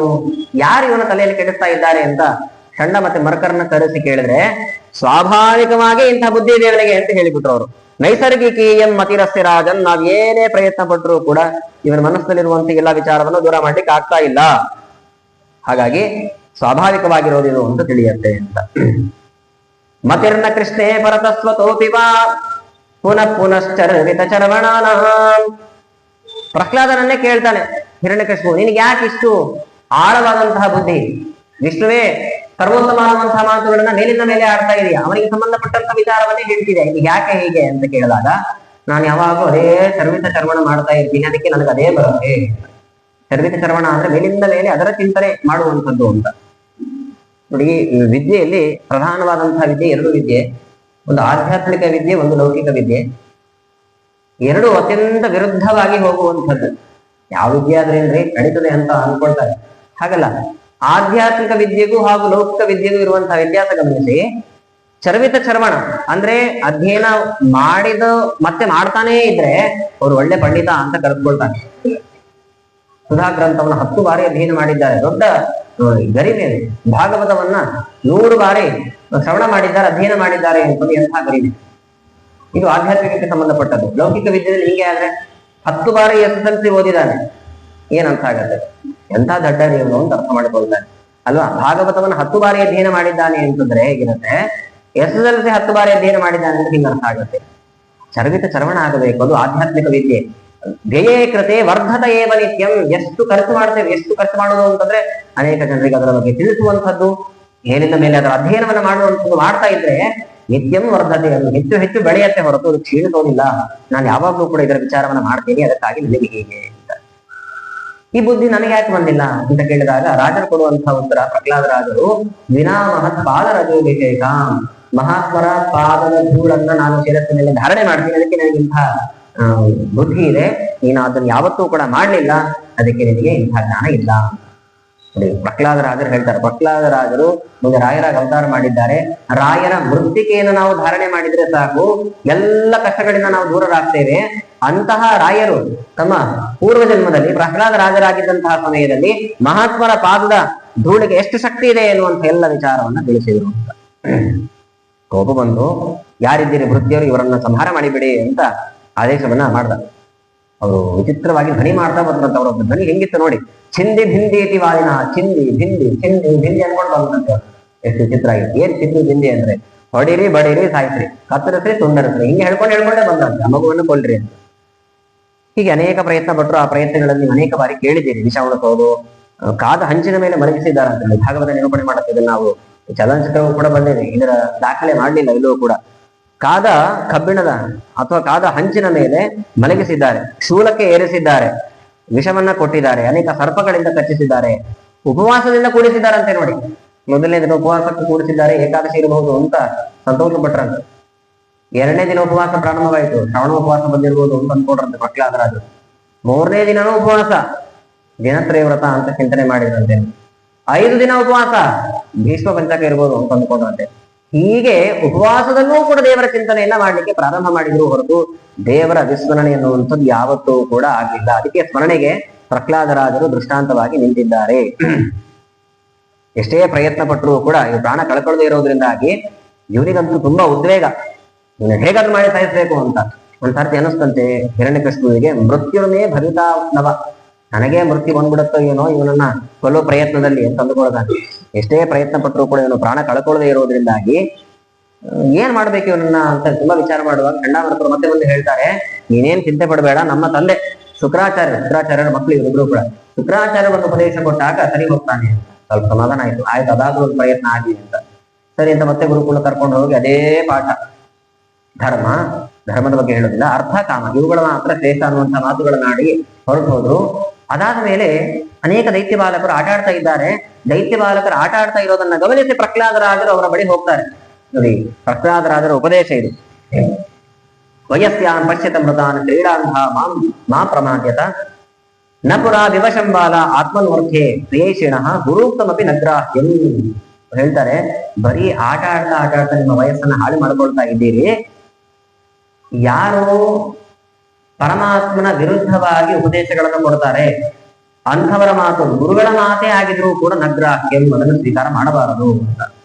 ಯಾಕೆಂದ್ರೆ ನಮ್ಗೆ ವಯಸ್ಸು ಎಷ್ಟಿರತ್ತೆ ಹೆಚ್ಚು ಅಂತಂದ್ರೆ, ಪ್ರಹ್ಲಾದರಾಜರೇ ಹೇಳ್ತಾರೆ, ವರ್ಷ ಶತಂ ಪುಮಾಂಸೋ ವರ್ಷ ಶತಂ ಆವ್ರೇಜ್ ಹೇಳಿರುವಂಥದ್ದು 100 ವರ್ಷ ಬದುಕ್ತಾರೆ ಅಂತಂದ್ರೆ ಅದರಲ್ಲಿ ಅರ್ಧ ಆಯುಸ್ಸನ್ನು ನಾವು ಮಲಗಿಕೊಂಡೇ 50 ವರ್ಷವನ್ನ ದಾಟ್ತೇವೆ ಅಂತ. ನಿಷ್ಫಲಂ ಯದಸೌ ರಾತ್ರಿಯಾಂ, ರಾತ್ರಿಯನ್ನು ಶಬ್ದವನ್ನ ಆಡ್ತಾರೆ. ರಾತ್ರಿ ನಾವು ನಿದ್ದೆ ಮಾಡಿದ್ರೆ 50 ವರ್ಷ ಕಳೆದು ಹೋಗ್ತೇವೆ ಅಂತ. ಎಷ್ಟು ಆಶ್ಚರ್ಯ ಆಗತ್ತೆ ನೋಡಿ. ಬರೀ ರಾತ್ರಿ ನಿದ್ದೆ ಹೇಳ್ತಾರೆ, ನಮಗ್ ಬೇರೆ ಇರತ್ತೆ. ಇವತ್ತು ಉಂಡಿ ವಡ ಜಾಸ್ತಿ ಆಗಿದೆ, ಸ್ವಲ್ಪ ಮಧ್ಯಾಹ್ನ ಮಾಡ್ಕೊಳ್ಬೇಕು ಅಂತ ಮಧ್ಯಾಹ್ನ ಮಾಡ್ಕೊಳ್ತೇವೆ, ಅದು ಬೇರೆ. ಕೆಲವರು ಉಪನ್ಯಾಸದಲ್ಲೂ ನಿದ್ದೆ ಹೊಡಿತಿರ್ತಾರೆ, ಅವೆಲ್ಲ ಸೇರಿಸಿದ್ರೆ ಇನ್ನೂ ಜಾಸ್ತಿ ಆಗ್ಬಿಡುತ್ತೆ ಅಷ್ಟೇ. ಇನ್ನು 20 ವರ್ಷ ಆಗುವಾಗ ಕ್ರೀಡತೋ ಯಾತಿ ವಿಂಶತಿ, ಚಿಕ್ಕ ವಯಸ್ಸಿನಲ್ಲಿ 20 ವರ್ಷದವರೆಗೂ ಕೂಡ ಆಟ ಆಡ್ತಾನೆ ನಾವು ಜೀವನವನ್ನು ಕಳೆದಿರ್ತೇವೆ ಅಂತಾರೆ. ಪ್ರಹ್ಲಾದರಾಜರು ಕೊಡುವಂತಹ ಒಂದು ವಿಷಯ ಎಲ್ಲವೂ ಕೂಡ ಜರಯ ಗ್ರಸ್ತ ದೇಹಸ್ಯ ಯಾತ್ಯಕಲ್ಪಸ್ಯ ವಿಂಶತಿ. ಅದಾದ ಮೇಲೆ ಇನ್ನೂ 20 ವರ್ಷ ಮುಪ್ಪು ಬಂದಿರತ್ತೆ, ಮುಪ್ಪಿನಲ್ಲೇ ಕಳೆದು ಹೋಗ್ತೇವೆ. ಮುಪ್ಪಿನಲ್ಲಿ ಏನ್ ಮಾಡ್ಲಿಕ್ಕಾಗತ್ತೆ? ಏನು ಮಾಡ್ಲಿಕ್ಕಾಗಲ್ಲ. 50, 20, 90 ಆಗಿ ಹೋಯ್ತು. 10 ವರ್ಷ ಉಳಿದಿರತ್ತೆ. 10 ವರ್ಷದಲ್ಲಿ ಏನೇ ಪ್ರಯತ್ನ ಪಟ್ಟರೂ ಕೂಡ ನಮ್ಮ ಅವಯವಗಳು ಸ್ಪಂದಿಸೋದಿಲ್ಲ. ಬದುಕೋದೇ ದೊಡ್ಡ ವಿಷಯ. ಬದುಕಿದಾಗ ದೇವರ ಧ್ಯಾನವನ್ನ ಮಾಡಬೇಕು ಅನ್ಕೊಂಡ್ರು ಕೂಡ ಇದಾಗೋದಿಲ್ಲ. ಅದಕ್ಕೆ ಕೌಮಾರೇ ಆಚರಿಸಿದಾಗ ಧರ್ಮಾನ ಭಾಗವತಾನಿಹ, ಕೌಮಾರಾವಸ್ಥೆಯಲ್ಲೇನೆ ಧರ್ಮಾಚರಣೆಯನ್ನು ಪ್ರಾರಂಭ ಮಾಡಿರಬೇಕು. ಏನು ಕೌಮಾರಾವಸ್ಥೆ? ಶಿಶು ಅವಸ್ಥೆ, ಬಾಲ್ಯಾವಸ್ಥೆ, ಕೌಮಾರಾವಸ್ಥೆ, ಯೌವನಾವಸ್ಥೆ, ಪ್ರೌಢಾವಸ್ಥೆ, ಜರ ವೃದ್ಧಾಪ್ಯಾವಸ್ಥೆ, ಹೀಗೆಲ್ಲ ಕ್ರಮಗಳಿದೆ.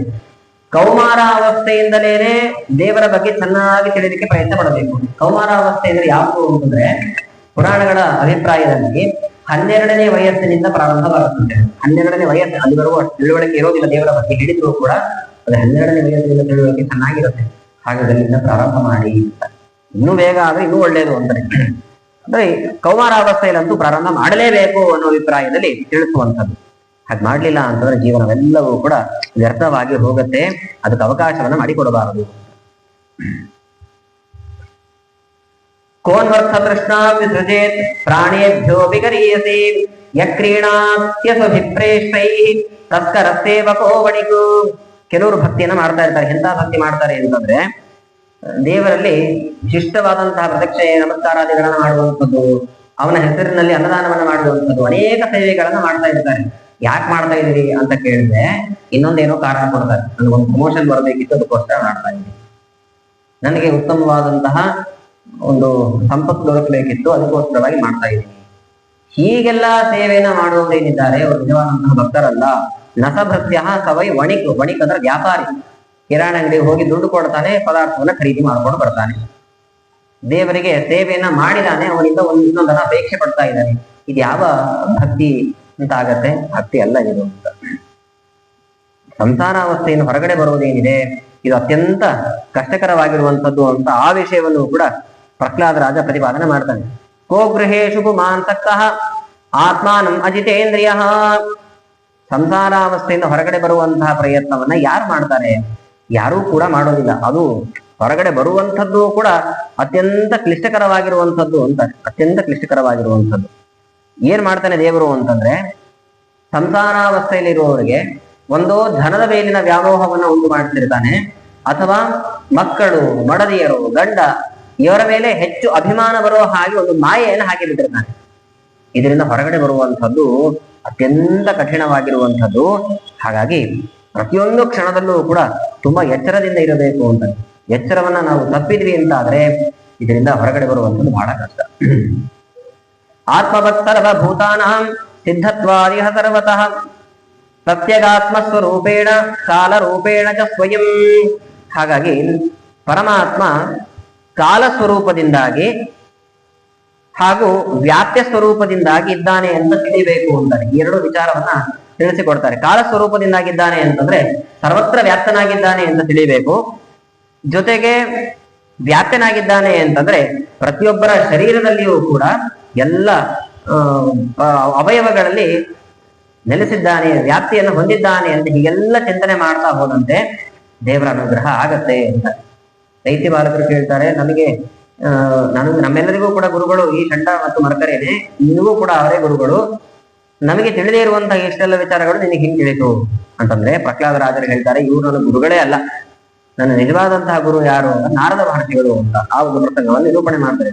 ಯಾವಾಗ ಹಿರಣ್ಯಕಶಿಪು ತಪಸ್ಸನ ಮಾಡ್ಲಿಕ್ಕೆ ಅಂತ ಹೋದ್ನೋ ಆವಾಗ ದೇವೇಂದ್ರ ಬಂದು ಕಯಾದುವನ್ನು ಸಂಹಾರ ಮಾಡಬೇಕು ಅಂತ ಬರ್ತಾನೆ. ಕಯಾದು ಯಾಕೆ ಸಂಹಾರ ಮಾಡ್ತಾನೆ ಅಂದ್ರೆ ಅವಳ ಗರ್ಭದಲ್ಲಿ ಈಗಾಗಲೇ ಮಗು ಪ್ರವೇಶವಾಗಿದೆ ಅಂತ ತಿಳಿಯಿತು. ನಾರದರು ಬರ್ತಾರೆ. ನಾರದರು ಬಂದು ಇವಳಲ್ಲಿ ಹುಟ್ಟುವಂತ ಮಹಾಭಾಗವತೋತ್ತಮ ಅಂತ ಹೇಳಿದಾಗ ಆ ಕಯಾದುವಿಗೆ ಪ್ರದಕ್ಷಿಣೆಗೆ ಬರ್ತಾರಂತ. ಪ್ರದಕ್ಷಿಣೆ ಮಾಡಿ ಹೊರಟು ಹೋದ್ರು. ಅದಾದ ಮೇಲೆ ನಾರದರು ಕಯಾದುವನ್ನು ತಮ್ಮ ಆಶ್ರಮಕ್ಕೆ ಕರ್ಕೊಂಡು ಹೋಗಿ ಅನೇಕ ವಿಷಯಗಳನ್ನು ಉಪದೇಶಿಸಿದ್ರು. ಜೊತೆಗೆ ಒಂದು ಪ್ರಧಾನವಾದಂತಹ ವರವನ್ನು ಕೊಟ್ಟಂತೆ. ಏನು ವರ ಅಂತಂದ್ರೆ ಇಚ್ಛಾ ಪ್ರಸವ ಅನ್ನುವಂತಹ ವರವನ್ನು ಕೊಡ್ತಾರೆ. ನೋಡಿ, ಈ ಒಂದು ಪ್ರಸಂಗವನ್ನ ನಾವು ಅರ್ಥ ಮಾಡಿಕೊಂಡಿರೋದಿಲ್ಲ. ಇಚ್ಛಾ ಪ್ರಸವ ಅನ್ನುವಂತಹ ವರ ಇದೆ. ಇಚ್ಛಾ ಮರಣ ಅನ್ನುವಂತಹ ವರ ದೊರಕಿರುವಂಥದ್ದು ಭೀಷ್ಮಾಚಾರ್ಯರಿಗೆ. ಇಚ್ಛಾ ಪ್ರಸವ ಅನ್ನುವಂತಹ ವರ ಇತಿಹಾಸದಲ್ಲಿ ದೊರಕಿರುವಂಥದ್ದು ಕಯಾದುವಿಗೆ ಮಾತ್ರ. ನೋಡಿ, ಈ ಒಂದು ಇಚ್ಛಾ ಪ್ರಸವ ಅನ್ನುವಂತಹ ವರದ ಬಗ್ಗೆ ನಾವು ತಿಳಿದುಕೊಂಡಿಲ್ಲ ಅಂತಂದ್ರೆ ಮುಂದೆ ಈಗಾಗಲೇ ಹಿರಣ್ಯಕಶಿಪು ತಪಸ್ಸಿಗೆ ಅಂತ ಹೋಗಿದ್ದಾನೆ. 16,000 ವರ್ಷಗಳ ಕಾಲ ತಪಸ್ಸನ್ನ ಮಾಡ್ಲಿಕ್ಕೆ ಅಂತ ಹೋಗಿದ್ದಾರೆ. ಪ್ರಹ್ಲಾದರಾಜರು 5 ವರ್ಷದವನಾಗಿದ್ದಾಗ ಹಿರಣ್ಯಕಶಿಪು ಮಗುವನ್ನ ತೊಡೆಯಲ್ಲಿ ಕುಳ್ಳಿರಿಸಿಕೊಂಡು ಅನೇಕ ವಿಷಯಗಳನ್ನ ಕೇಳಿದ್ದಾನೆ ಅಂತ ಭಾಗವತ ನಿರೂಪಣೆ ಮಾಡುತ್ತೆ. ಹಾಗಾಗಿ ಹೇಗೆ ಸರಿ ಹೊಂದಿಸ್ಬೇಕು? 16,000 ವರ್ಷ ಅವನು ತಪಸ್ಸು ಮಾಡ್ಲಿಕ್ಕೆ ಹೋದಾಗ್ಲೂ ಕೂಡ ಇವಳು ಪ್ರಸವಿಸಿರ್ಲಿಲ್ಲ. ಅದು ಹೆಂಗ್ ಸಾಧ್ಯ? ಇಚ್ಛಾ ಮರಣತ್ವ ಅನ್ನುವಂಥ ಪ್ರಸವತ್ವ ಅನ್ನುವಂತಹ ಒಂದು ವರವನ್ನ ನಾರದರಿಂದ ಪಡೆದುಕೊಂಡಿದ್ದು. ಆ ಒಂದು ಉದ್ದೇಶದಿಂದಾಗಿ ಇಷ್ಟೆಲ್ಲ ಸೌಭಾಗ್ಯವನ್ನು ಪಡೆದುಕೊಂಡಿದ್ದಾರೆ ಕಯಾದು. ಇದಾದ ನಂತರದಲ್ಲಿ ಅನೇಕ ಉಪದೇಶಗಳನ್ನು ಕೊಡುವಾಗ ಸ್ವಾಭಾವಿಕವಾಗಿ ಸ್ತ್ರೀ ಆಗಿದ್ದಾಳೆ, ಗರ್ಭಿಣಿಯೂ ಆಗಿದ್ದಾಳೆ ನನ್ನ ತಾಯಿ. ಆದ್ದರಿಂದಾಗಿ ಅವಳು ಅಷ್ಟೊಂದು ಗಮನ ಕೊಟ್ಟು ಕೇಳಲಿಲ್ಲ. ಒಳಗಡೆ ಇರುವಂತಹ ನಾನು ಎಲ್ಲ ವಿಚಾರವನ್ನ ಕೇಳಿದ್ದೀನಿ. ಅದರ ಪ್ರಭಾವದಿಂದಾಗಿ ನನಗಿದೆಲ್ಲ ತಿಳಿದಿದೆ. ನಾರದರೆ ನನ್ನ ಗುರುಗಳು ಅಂತ ಎಲ್ಲ ವಿಚಾರವನ್ನ ಹೇಳಿ ಇಷ್ಟೆಲ್ಲ ಹೇಳುವಾಗ ಗುರುಗಳು ಬಂದು ನೋಡ್ತಾರೆ. ಎಲ್ಲರೂ ಕೂಡ ದೇವರ ಧ್ಯಾನವನ್ನು ಮಾಡ್ತಾ ಇದ್ರು. ಇನ್ನು ಭಯಂಕರನಾಗಿದ್ದಾನೆ ಇವನು, ಇಡೀ ಜಗತ್ತನ್ನೇ ಪರಿವರ್ತಿಸುವಂತಹ ಶಕ್ತಿ ದೇವನಿಗೆ ಅಂತ ನೇರವಾಗಿ ಚಂಡ ಮತ್ತೆ ಮರಕರು ನೇರವಾಗಿ ಅವರನ್ನು ಕರ್ಕೊಂಡು ಹಿರಣ್ಯಕಶಿಪುವಿನ ಬಳಿ ಒಯ್ದಿದ್ದಾರೆ. ಹಿರಣ್ಯಕಶಿಪುವಿಗೆ ಎಲ್ಲ ವಿಚಾರವನ್ನ ಹೇಳಿಬಿಟ್ರು. ಹಿರಣ್ಯಕಶಿಪುವಿಗೆ ಎಲ್ಲ ವಿಚಾರ ತಿಳಿದ ನಂತರದಲ್ಲಿ ಇನ್ನೇನು ನಾನೇ ಸಂಹಾರ ಮಾಡಿಬಿಡ್ತೇನೆ. ಇಲ್ಲಿವರೆಗೂ ಅನೇಕ ಭೃತ್ಯರಿಗೆ ಹೇಳಿದ್ದ ಹಿರಣ್ಯಕಶಿಪು, ನೀವು ಸಂಹಾರ ಮಾಡಿ ಅಂತ. ನಾನೇ ಪ್ರಯತ್ನ ಪಡಬಾರ್ದು, ನಾನೇ ಪ್ರಯತ್ನವನ್ನು ಪಡ್ತೇನೆ ಅಂತಂದು ತಾನೇ ಪ್ರಯತ್ನ ಪಡ್ಲಿಕ್ಕೆ ಶುರು ಮಾಡ್ತಾನೆ. ಎದುರುಗಡೆಗೆ ಪ್ರಹ್ಲಾದ ರಾಜ ಇದ್ದಾನೆ. ಅದೊಂದು ಪ್ರಸಂಗ ನಡೆಯಿತು ಅಂತ ನಾರದ ಪುರಾಣದಲ್ಲಿ ಬರುವಂತಹ ವಿಚಾರ. ಏನಾಯ್ತು ಅಂದ್ರೆ ಕಾಲಕೂಟ ವಿಷವನ್ನ ತರಿಸ್ತಾನಂತೆ ನೋಡಿ. ಕಾಲಕೂಟ ವಿಷ ಏನು ಕಾಲಕೂಟ ವಿಷ ಅಂತಂದ್ರೆ ಸಮುದ್ರ ಮಥನ ಆದಾಗ ಭಾಗವತ ಅಷ್ಟವರ್ತನದಲ್ಲಿ ಬರುತ್ತೆ. ಅದು ಸಮುದ್ರ ಮಥನ ಆದಾಗ ಬಂದದ್ದು. ಇಡೀ ಜಗತ್ತನ್ನೇ ಸುಡುವಂತಹ ವಿಷ ಬಂಗಾರ 2 ಬಟ್ಟಲಿನಲ್ಲಿ ತರ್ತಾನಂತೆ. ತಂದು ಹೇಳ್ತಾನೆ, ನೋಡು ನೀನ್ ವಿಷ್ಣುವೇ ಸರ್ವೋತ್ತಮ ಅಂತ ಇದೆಯಾ, ನಾನು ಹೇಳ್ತಾ ಇದ್ದೆ ನಾನೇ ಸರ್ವೋತ್ತಮ ಅಂತ. ಒಂದು ಕೆಲಸ ಮಾಡೋಣ, ಒಂದು ಪಂದ್ಯ ಏರ್ಪಾಟಾಗ್ಲಿ, ಇವತ್ತು ಯಾರು ಸರ್ವೋತ್ತಮ ಅಂತ ತೀರ್ಮಾನ ಆಗತ್ತೆ. ನೀನು ವಿಷ್ಣುವೇ ಸರ್ವೋತ್ತಮ ಅಂತ ಹೇಳಿ ಈ ವಿಷವನ್ನ ಪಾನ ಮಾಡು, ನಾನು ಹಿರಣ್ಯಕಶಿಪುವೇ ಸರ್ವೋತ್ತಮ ಅಂತ ಹೇಳಿ ಈ ವಿಷವನ್ನ ಪಾನ ಮಾಡ್ತೇನೆ. ಒಂದು ವೇಳೆ ನೀನು ಬದುಕಿದ್ದೀ ಅಂತ ಆದ್ರೆ ವಿಷ್ಣು ಸರ್ವೋತ್ತಮ ಅಂತ ತೀರ್ಮಾನವಾಗತ್ತೆ, ನಾನು ಬದುಕಿದ್ದೇನೆ ಅಂತಂದ್ರೆ ಹಿರಣ್ಯಕಶಿಪು ಸರ್ವೋತ್ತಮ ಅಂತ ತೀರ್ಮಾನ ಆಗತ್ತೆ. ಪ್ರತಿಯೊಂದು ಇಂತಹ ಷರತ್ತಿಗೆ ಎದೆ ಒಟ್ಟಿ ನಿಂತವರು ಪ್ರಹ್ಲಾದ ರಾಜರು ಸರಿ ಅಂತ ಒಪ್ಪಿಕೊಂಡು, ಇವನಿಗೆ ಸ್ವಲ್ಪ ಭಯ ಆಗ್ಲಿಕ್ಕೆ ಶುರುವಾಯ್ತು. ಇವನೇನು ಇಷ್ಟು ಬೇಗ ಒಪ್ಪಿಕೊಂಡ್ಬಿಟ್ನಲ್ಲ, ಅಕಸ್ಮಾತ್ ಇವನು ಬದುಕಿ ಬಿಟ್ರೆ ಅಂದ್ರೆ ನಾನು ಸತ್ತು ಹೋದ್ರೆ ಏನ್ ಮಾಡಬೇಕು? ಭಾರಿ ದೊಡ್ಡ ರಾಜಕೀಯ ಬುದ್ಧಿ ಇವನಿಗೆ. ಹಿರಣ್ಯಕಶಿಪು ಅಂತಾನೆ, ಬೇಡ ಒಂದು ಉಪಾಯ ಮಾಡೋಣ, ಒಂದು ಬಟ್ಟಲು ತೆಗೆದು ಬಿಡ್ತೀನಿ, ಒಂದೇ ಬಟ್ಟಲು ಸಾಕು, ನೀನೇ ವಿಷ್ಣುವೇ ಸರ್ವೋತ್ತಮ ಅಂತ ಹೇಳಿ ವಿಷವನ್ನ ಪಾನ ಮಾಡು. ನೀನು ಬದುಕಿದ್ದಿ ಅಂತಾದ್ರೆ ವಿಷ್ಣು ಸರ್ವೋತ್ತಮ ಅಂತ ತೀರ್ಮಾನವಾಗತ್ತೆ, ನೀನ್ ಸತ್ತಿ ಅಂತಂದ್ರೆ ಹಿರಣ್ಯಕಶಿಪು ಸರ್ವೋತ್ತಮ ಅಂತ ತೀರ್ಮಾನವಾಗತ್ತಲ್ವ, ನಾನೇ ಕುಡಿಲಿ ಅಂತ. ಎಂಥ ಬುದ್ಧಿ ನೋಡಿ. ಸರಿ ಆಯ್ತು, ಅದಕ್ಕೂ ಕೂಡ ಒಪ್ಪಿಕೊಂಡ್ರು. ವಿಷ್ಣುವೇ ಸರ್ವೋತ್ತಮ ಅನ್ನುವಂತಹ ವಿಚಾರದಿಂದಾಗಿ ಅದು ವಿಷವನ್ನ ಪಾನ ಮಾಡಿದ್ರು. ಏನು ತೊಂದರೆ ಆಗ್ಲಿಲ್ಲ. ಇನ್ನು ಕೋಪ ಹೆಚ್ಚಾಯಿತು. ಹೆಚ್ಚಾದದ್ದೇ ತಡ. ಯಾರ ಒಂದು ಬಲದಿಂದಾಗಿ ಇಷ್ಟೆಲ್ಲ ಮಾತುಗಳನ್ನ ಆಡ್ತಿದೆ ಏನು ಅಂತಂದ್ರೆ, ಬರೀ ನನಗೆ ಅಲ್ಲ, ನ ಕೇವಲಂ ಮೇ ಭವತಶ್ಚರಾದಿ ತವೈ ಬಲಂ ಬಲಿನಾಂಚಾಪರೇಶಾನ್, ಸಕಲ ಚರಾಚರ ಪ್ರಪಂಚಕ್ಕೂ ಕೂಡ ಬಲವನ್ನ ಕೊಡ್ತಕ್ಕಂಥ ಅದೇ ಶ್ರೀಹರಿ ಎಲ್ಲಿದ್ದಾನೆ? ಎಲ್ಲ ಕಡೆಗಿದ್ದಾನೆ. ಕಸ್ಮಾತ್ ಸ್ತಂಭೇನ ದೃಶ್ಯತೆ. ನೋಡಿ ಸಂಸ್ಕೃತದಲ್ಲಿ ಕೇಳಿದ ನಾನು, ಕಸ್ಮಾತ್ ಸ್ತಂಭೇನ ದೃಶ್ಯತೆ, ಈ ಕಂಬದಲ್ಲಿ ಯಾಕೆ ಕಾಣ್ತಾ ಇಲ್ಲ? ಅವರು ಅದೇ ಕೇಳ್ತಾರೆ ಪ್ರಹ್ಲಾದರಾಜರು, ಕಸ್ಮಾತ್ ಸ್ತಂಭೇನ ದೃಶ್ಯತೆ, ಹೌದು ಯಾಕೆ ಕಾಣ್ತಾ ಇಲ್ಲ, ನಿನಗೆ ಯಾಕೆ ಕಾಣ್ತಾ ಇಲ್ಲ ಅಂತ ಅವ್ರು ಕೇಳಿದ್ರು. ಎಲ್ಲ ಕಡೆಗಿದ್ದ, ನನ್ ಕಾಣ್ತಾ, ನಿನಗೆ ಯಾಕೆ ಕಾಣ್ತಾ ಇಲ್ಲ ಅಂತ. ಹಾಗಾದ್ರೆ ನಿನ್ನನ್ನು ಸಂಹಾರ ಮಾಡಬೇಕು ಅಂತ ತೀರ್ಮಾನ ಮಾಡಿದ್ದೀನಿ. ಅವನನ್ನ ಕರೆದು ಅವನ ಮುಂದೆನೆ ನಿನ್ನನ್ನು ಸಂಹಾರ ಮಾಡ್ತೇನೆ ಅಂತ ಸ್ವಮುಷ್ಟಿನ, ನೋಡಿ ಈ ಭಾಗವತದಲ್ಲಿ ಇರುವಂತದ್ದು, ಸ್ತಂಭಂ ತತಾಡಾತಿ ಬಲ ಸ್ವಮುಷ್ಟಿನ, ತನ್ನ ಮುಷ್ಟಿಯಿಂದ ಕಂಬಕ್ಕೆ ಗುದ್ದಿದ್ದಾನೆ ಅಂತ. ಕೆಲವು ಪುರಾಣಗಳು ಹೇಳುತ್ತೆ ಗದೆಯಿಂದ ಪ್ರಹಾರ ಮಾಡ್ದ ಅಂತ, ಇನ್ ಕೆಲವು ಪುರಾಣಗಳು ಹೇಳುತ್ತೆ ಕಾಲಿನಿಂದ ಒದ್ದ ಅಂತ. ಯಾವುದು ಸರಿ ಅಂತಂದ್ರೆ ಎಲ್ಲಾ ಸರಿ ಅಂತಲೇ ಹೇಳುತ್ತೆ ಪುರಾಣ, ಎಲ್ಲ ಸರಿ. ಒಂದೊಂದು ಯುಗದಲ್ಲಿ ಒಂದೊಂದು ಕ್ರಮವನ್ನು ಅನುಸರಿಸಿದ್ದಾನೆ ಅಂತ ಹೀಗೆ ಅರ್ಥ ಮಾಡಿಕೊಳ್ಳಿ ಅಂತ. ಸರಿ ಆಯ್ತು ಅಂತ ಚೆನ್ನಾಗಿ ತನ್ನ ಮುಷ್ಟಿಯಿಂದ ಪ್ರಹಾರವನ್ನ ಮಾಡಿದ್ದಾನೆ. ಅದೇ ಸಮಯಕ್ಕೆ ನರಸಿಂಹದೇವರ ಅವತಾರ. ಸತ್ಯಂ ವಿಧಾತುಂ ನಿಜ ಭೃತ್ಯ ಭಾಷಿತಂ ವ್ಯಾಪ್ತಿಂಚ ಭೂತೇಷ್ವಖಿಲೇಷು ಚಾತ್ಮನಃ ಅದೃಶ್ಯತಾತ್ಯದ್ಭುತ ರೂಪಮುದ್ವಹನ್ ಸ್ತಂಭೇ ಸಭಾಯಾಂ ನಮೃಗಂಧಮಾನುಜಂ. ತುಂಬ ಅದ್ಭುತವಾದಂತಹ ಅವತಾರ ಅಂತಂದ್ರೆ ನರಸಿಂಹದೇವರ ಅವತಾರ. ದೇವರಲ್ಲಿ ದೋಷದ ರವಲೇಶ ಇಲ್ಲ ಅಂತ ಹೇಳಲಿಕ್ಕೆ ಹೊರಟಂತಹ ಅವತಾರ ನರಸಿಂಹದೇವರ ಅವತಾರ. ರಾಜರ ಲಕ್ಷ್ಮೀ ಶೋಭಾನೆಯಲ್ಲಿ ಇದನ್ನು ಹೇಳ್ತಾರೆ. ಶ್ರೀನಾರಾಯಣರ ಜನನಿ ಜನಕರ ನಾನೆಂಬವಾದಿ ನುಡಿಯಲು ಜಾಣರಾದರಿಂದರೆಯ ಮೂಲ ರೂಪವೂಡಿ ಶ್ರೀನಾರಸಿಂಹನ ಅವತಾರ. ಶೋಭಾನೆ ಶೋಭಾನೆ ಶೋಭಾನೆ. ನರಸಿಂಹದೇವರ ಅವತಾರವನ್ನ ಸರಿಯಾಗಿ ಗಮನಿಸಿ, ದೇವರಿಗೆ ದೋಷದ ಅವಲೇಶ ಇಲ್ಲ ಅಂತ ತಿಳಿಯುತ್ತೆ. ಹೇಗೆ? ಯಾರಿಗೆ ತಂದೆ ತಾಯಿ ಇದ್ದಾರೋ ಅವರೆಲ್ಲ ದೋಷ ಮಾಡಿರೋರು ಅಂತ. ನರಸಿಂಹನಿಗೆ ತಂದೆ ಇಲ್ಲ, ತಾಯಿ ಇಲ್ಲ, ಕಂಬದಿಂದ ಬಂದಿದ್ದಾನೆ ನೋಡಿ. ಅಡ್ರೆಸ್ ತುಂಬಾ ಸುಲಭ ನರಸಿಂಹದೇವರು. ಅಡ್ರೆಸ್ ಯಾವುದು? ಕಂಬ. ಅಪ್ಪ ಯಾರು? ಕಂಬ. ಅಮ್ಮ ಯಾರು? ಕಂಬ. ಸಂಬಂಧಿಕರು ಕಂಬ. ಅದಕ್ಕೆ ರಾಜರು ಹೇಳುವಾಗ ಸಂಬಾರ್ಭಕ ನಡಿಂಬಾಯದತ್ತವರ ಗಂಭೀರನಾದ ನಿರ್ಧರೆ. ಸಂಬಾರ್ಭಕ, ನೀನು ಯಾರ ಮಗು? ಕಂಬನ ಕೂಸು ನೀನು ಅಂತಾರೆ. ಹಾಗಾಗಿ ನರಸಿಂಹದೇವರನ್ನು ಪ್ರಕಟಗೊಂಡಿದ್ದಾರೆ, ದೋಷದ ರವಲೇಶ ಇಲ್ಲ ಅಂತ ತಿಳಿಸಲಿಕ್ಕಾಗಿ ಹೊರಟವು. ಆ ಶ್ಲೋಕದ ಅಭಿಪ್ರಾಯ ತುಂಬಾ ವಿಸ್ತಾರವಾಗಿದೆ. ಅದೇ ಒಂದು ಸಪ್ತಾಹ ಫಸ್ಟ್ ವಿಷಯ ಇದೆ. ಒಟ್ಟು ಅಭಿಪ್ರಾಯ ಕಡೆಗೆ ಸಿಂಹ ಅಲ್ಲ, ನಮ್ರಗನ್ನ ಮಾನುಷ, ಮೃಗ ಅಲ್ಲ, ಮನುಷ್ಯ ಅಲ್ಲ ಅಂತ ಎರಡೂ ಸೇರಿರುವಂತಹ ಒಂದು ವಿಚಿತ್ರವಾದಂತಹ ಜೀವಿಯಾಗಿ ಪರಮಾತ್ಮ ಅಲ್ಲಿ ಪ್ರಕಟಗೊಂಡಿದ್ದಾನೆ. ಅದು ಎತ್ತರವಾದಂತಹ ಶರೀರ. ದೇವರು ನಾಲಿಗೆಯನ್ನ ತೆಗೆದ್ರೆ ಖಡ್ಗಗಳು ಹೊರಗಡೆ ಬರ್ತಾ ಇತ್ತಂತೆ, ಜಡೆಯನ್ನ ಝಾಡಿಸಿದ್ರೆ ಮೋಡಗಳೆಲ್ಲ ಚದರಿ ಹೋಗ್ತಾ ಇತ್ತು. ಅಷ್ಟು ಭಯಂಕರವಾಗಿರ್ತಕ್ಕಂತಹ ರೂಪವನ್ನ ಪ್ರಕಟಗೊಳಿಸಿದ್ದಾರೆ ನರಸಿಂಹದೇವರು. ಅಂತಹ ನರಸಿಂಹದೇವರು ಬ್ರಹ್ಮದೇವರ ವರ ಏನಿತ್ತು ಆ ವರವನ್ನೆಲ್ಲ ಮನ್ನಣೆಗೊಳಿಸಿ ಹಿರಣ್ಯಕಶಿಪುವನ್ನ ತನ್ನ ತೊಡೆಯ ಮೇಲೆ ಕುಳ್ಳಿರಿಸಿಕೊಂಡು ಅವನ ಎದೆಯನ್ನ ಬಗಿತಾನೆ ನರಸಿಂಹದೇವರು, ನಖಗಳಿಂದ ಬಗದ ಅಂತ. ಅವನೆಲ್ಲ ವರಗಳನ್ನು ಕೂಡ ಸಮ್ಮತಿಸಿದ್ದಾನೆ. ಏನೇನು ವರ ಇತ್ತು, ಮನೆ ಒಳಗ್ ಸಾವು ಬರಬಾರ್ದು, ಹೊರಗೆ ಸಾವು ಬರಬಾರ್ದು, ಹೊತ್ತಿನ ಮೇಲೆ ತೊಡೆ ಮೇಲೆ ಕುಳಿರಿಸಿಕೊಂಡಿದ್ದಾನೆ.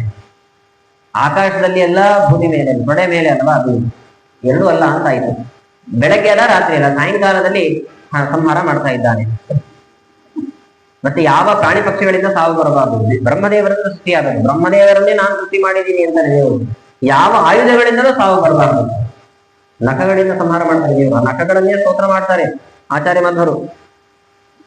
ತಾನ್ ಸ್ವಸ್ಮಾನ್ ಗುರುಹೂತ ವೈರಿ ಬಲವನ್ ಮಾತಂಗ ಮಾದ್ಯಘಟ ಕುಂಭೋಚ್ಚಾದ್ರಿ ವಿಪಾಟನಾಧಿಕ ಪಟು ಪ್ರತ್ಯೇಕ ವಜ್ರಾಯಿತಾ. ನಖಸ್ತುತಿ ಅಂತಲೇ ಪ್ರಸಿದ್ಧವಾಗಿದೆ. ದೇವರ ನಖಗಳನ್ನು ಸ್ತೋತ್ರ ಮಾಡ್ತಾರೆ ನೋಡಿ. ದೇವರ ಅವತಾರ ಏನಿದೆ ಒಂದು ಮಿಶ್ರಣ ಅವತಾರ ಅಂತ ತಿಳಿಸ್ಕೊಡ್ತಾರೆ. ಯಾಕೆಂದ್ರೆ ಅವನ ದೇಹ ನೋಡಿ ಪ್ರಾಣಿ ಹಾಗೂ ಮನುಷ್ಯರ ಮಿಶ್ರಣ. ಅವತಾರ ಮಾಡಿರುವಂತಹ ಸಮಯ ಸಂಧಿ ಕಾಲ, ಸಂಧಿಯಾಗಿದೆ ಅಲ್ಲಿ.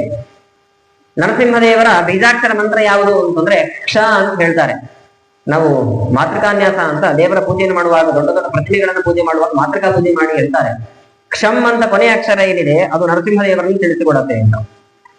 ಕ್ಷಮ್ ಅನ್ನೋದು ಕ ಮತ್ತೆ ಶ ಸೇರಿದಾಗ ಕ್ಷಮ್ ಅನ್ನೋ ಅಕ್ಷರ ಆಗತ್ತೆ, ಪ್ರತ್ಯೇಕವಾದ ಅಕ್ಷರ ಅದು ನೋಡಿ, ಅದು ಸಂಧಿ ಅಂತ. ಹೀಗೆ ಸಂಧಿಯನ್ನ ತಿಳಿಸಿಕೊಡ್ಲಿಕ್ಕಾಗಿ ಬಂದಂತಹ ಅವತಾರ ಇದು. ಹಿರಣ್ಯಕಶಿಪುವಿನ ಕರುಳಿನ ಮಾಲೆಯನ್ನ ತಾನು ಧಾರಣೆ ಮಾಡಿದ್ದಾನೆ.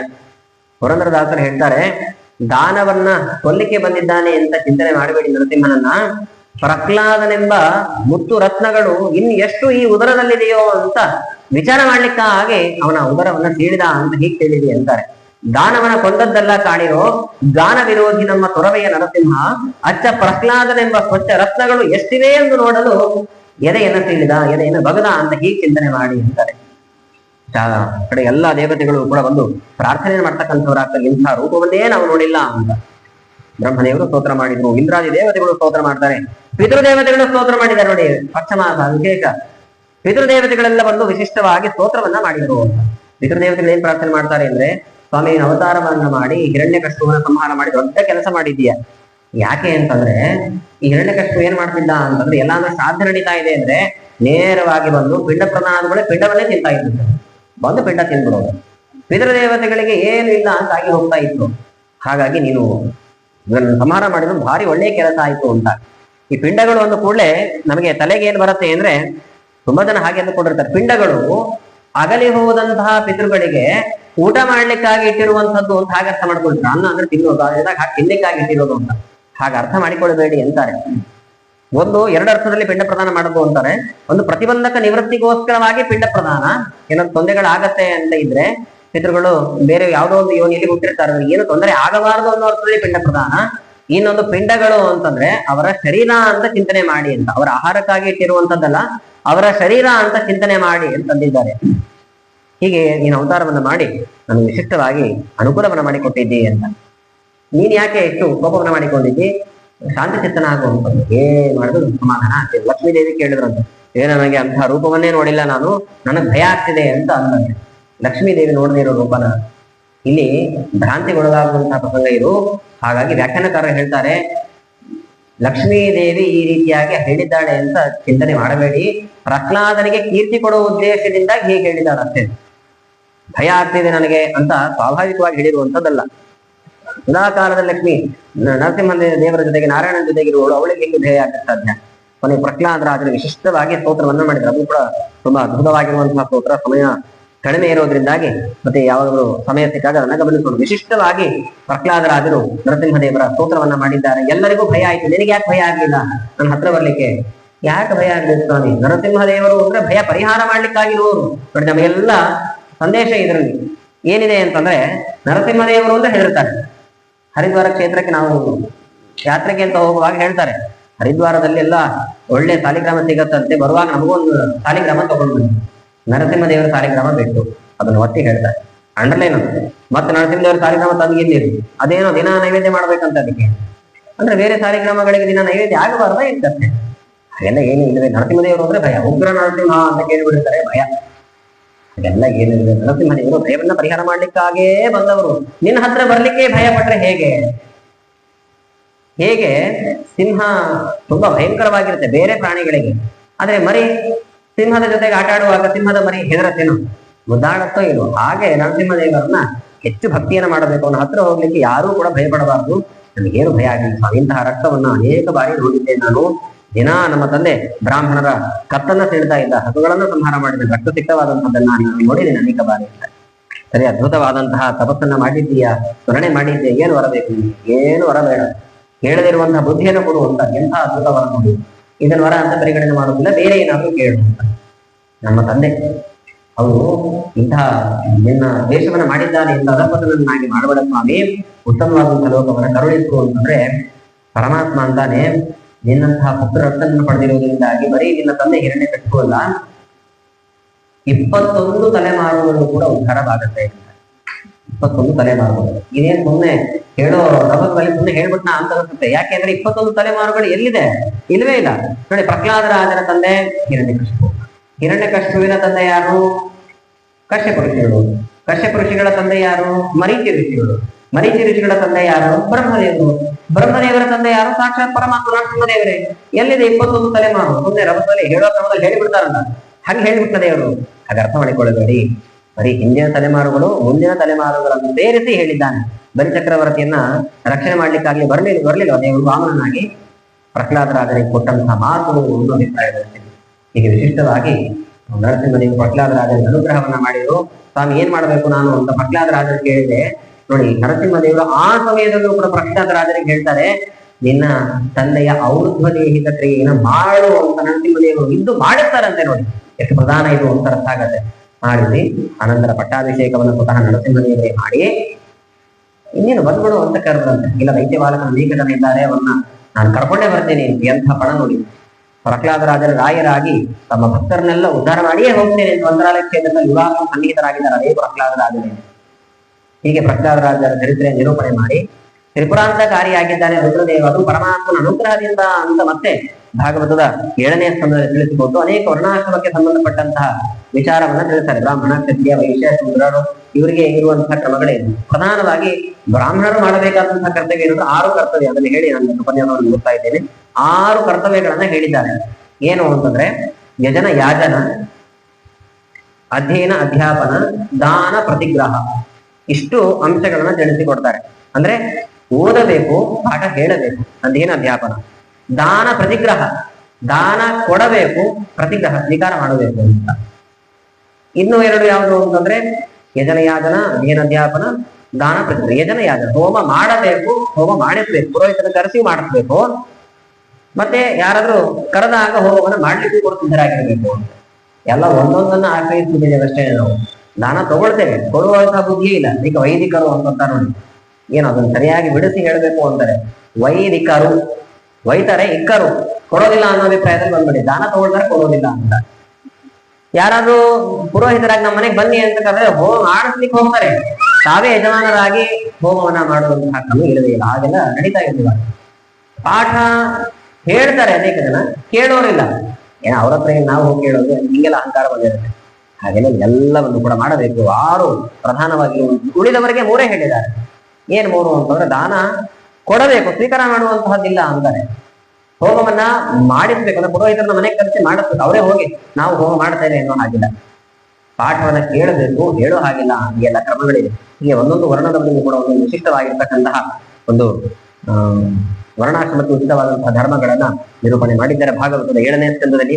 ಸಮಯದ ಅಭಾವ ಇರೋದ್ರಿಂದ ಯಥಾಮತಿಯಾಗಿ ಹೇಳುವಂತಹ ಪ್ರಯತ್ನವನ್ನು ನಾನು ಮಾಡಿದ್ದೇನೆ. ತುಂಬಾ ಆಳವಾದಂತಹ ವಿಷಯಗಳೆಲ್ಲವೂ ಕೂಡ ಅತ್ಯಂತ ತತ್ವ ವಿಚಾರಗಳು, ಎಷ್ಟು ಹೇಳಿದ್ರು ಕೂಡ ಕಡಿಮೆ. ಹಾಗಾಗಿ ಹೇಳುವಾಗ ಅನೇಕ ದೋಷಗಳಾಗಿರುತ್ತೆ ಸಹಜವಾಗಿ. ಎಲ್ಲಾ ದೋಷಗಳನ್ನು ದೇವರು ಬರಿಗೊತ್ತಿ ಗುಣಗಳನ್ನು ಮಾತ್ರ ಪರಿಗಣನೆ ಮಾಡಿ ವಿಶಿಷ್ಟವಾಗಿ ನರಸಿಂಹದೇವರ ಅವತಾರದ ಒಂದು ಪ್ರಸಂಗದಲ್ಲಿ ಮಳೆಯನ್ನ ಸುರಿಸುವ ಮೂಲಕವಾಗಿ ಪರಮಾತ್ಮ ಪ್ರಕಟಗೊಂಡಿದ್ದಾನೆ ಎನ್ನುವ ರೀತಿಯಲ್ಲಿ ಭಾಸವಾಗ್ತಾ ಇದೆ. ಹಾಗಾಗಿ ನರಸಿಂಹದೇವರು ಎಲ್ಲರಿಗೂ ಕೂಡ ವಿಶಿಷ್ಟವಾದಂತಹ ಅನುಗ್ರಹವನ್ನು ಮಾಡಲಿ.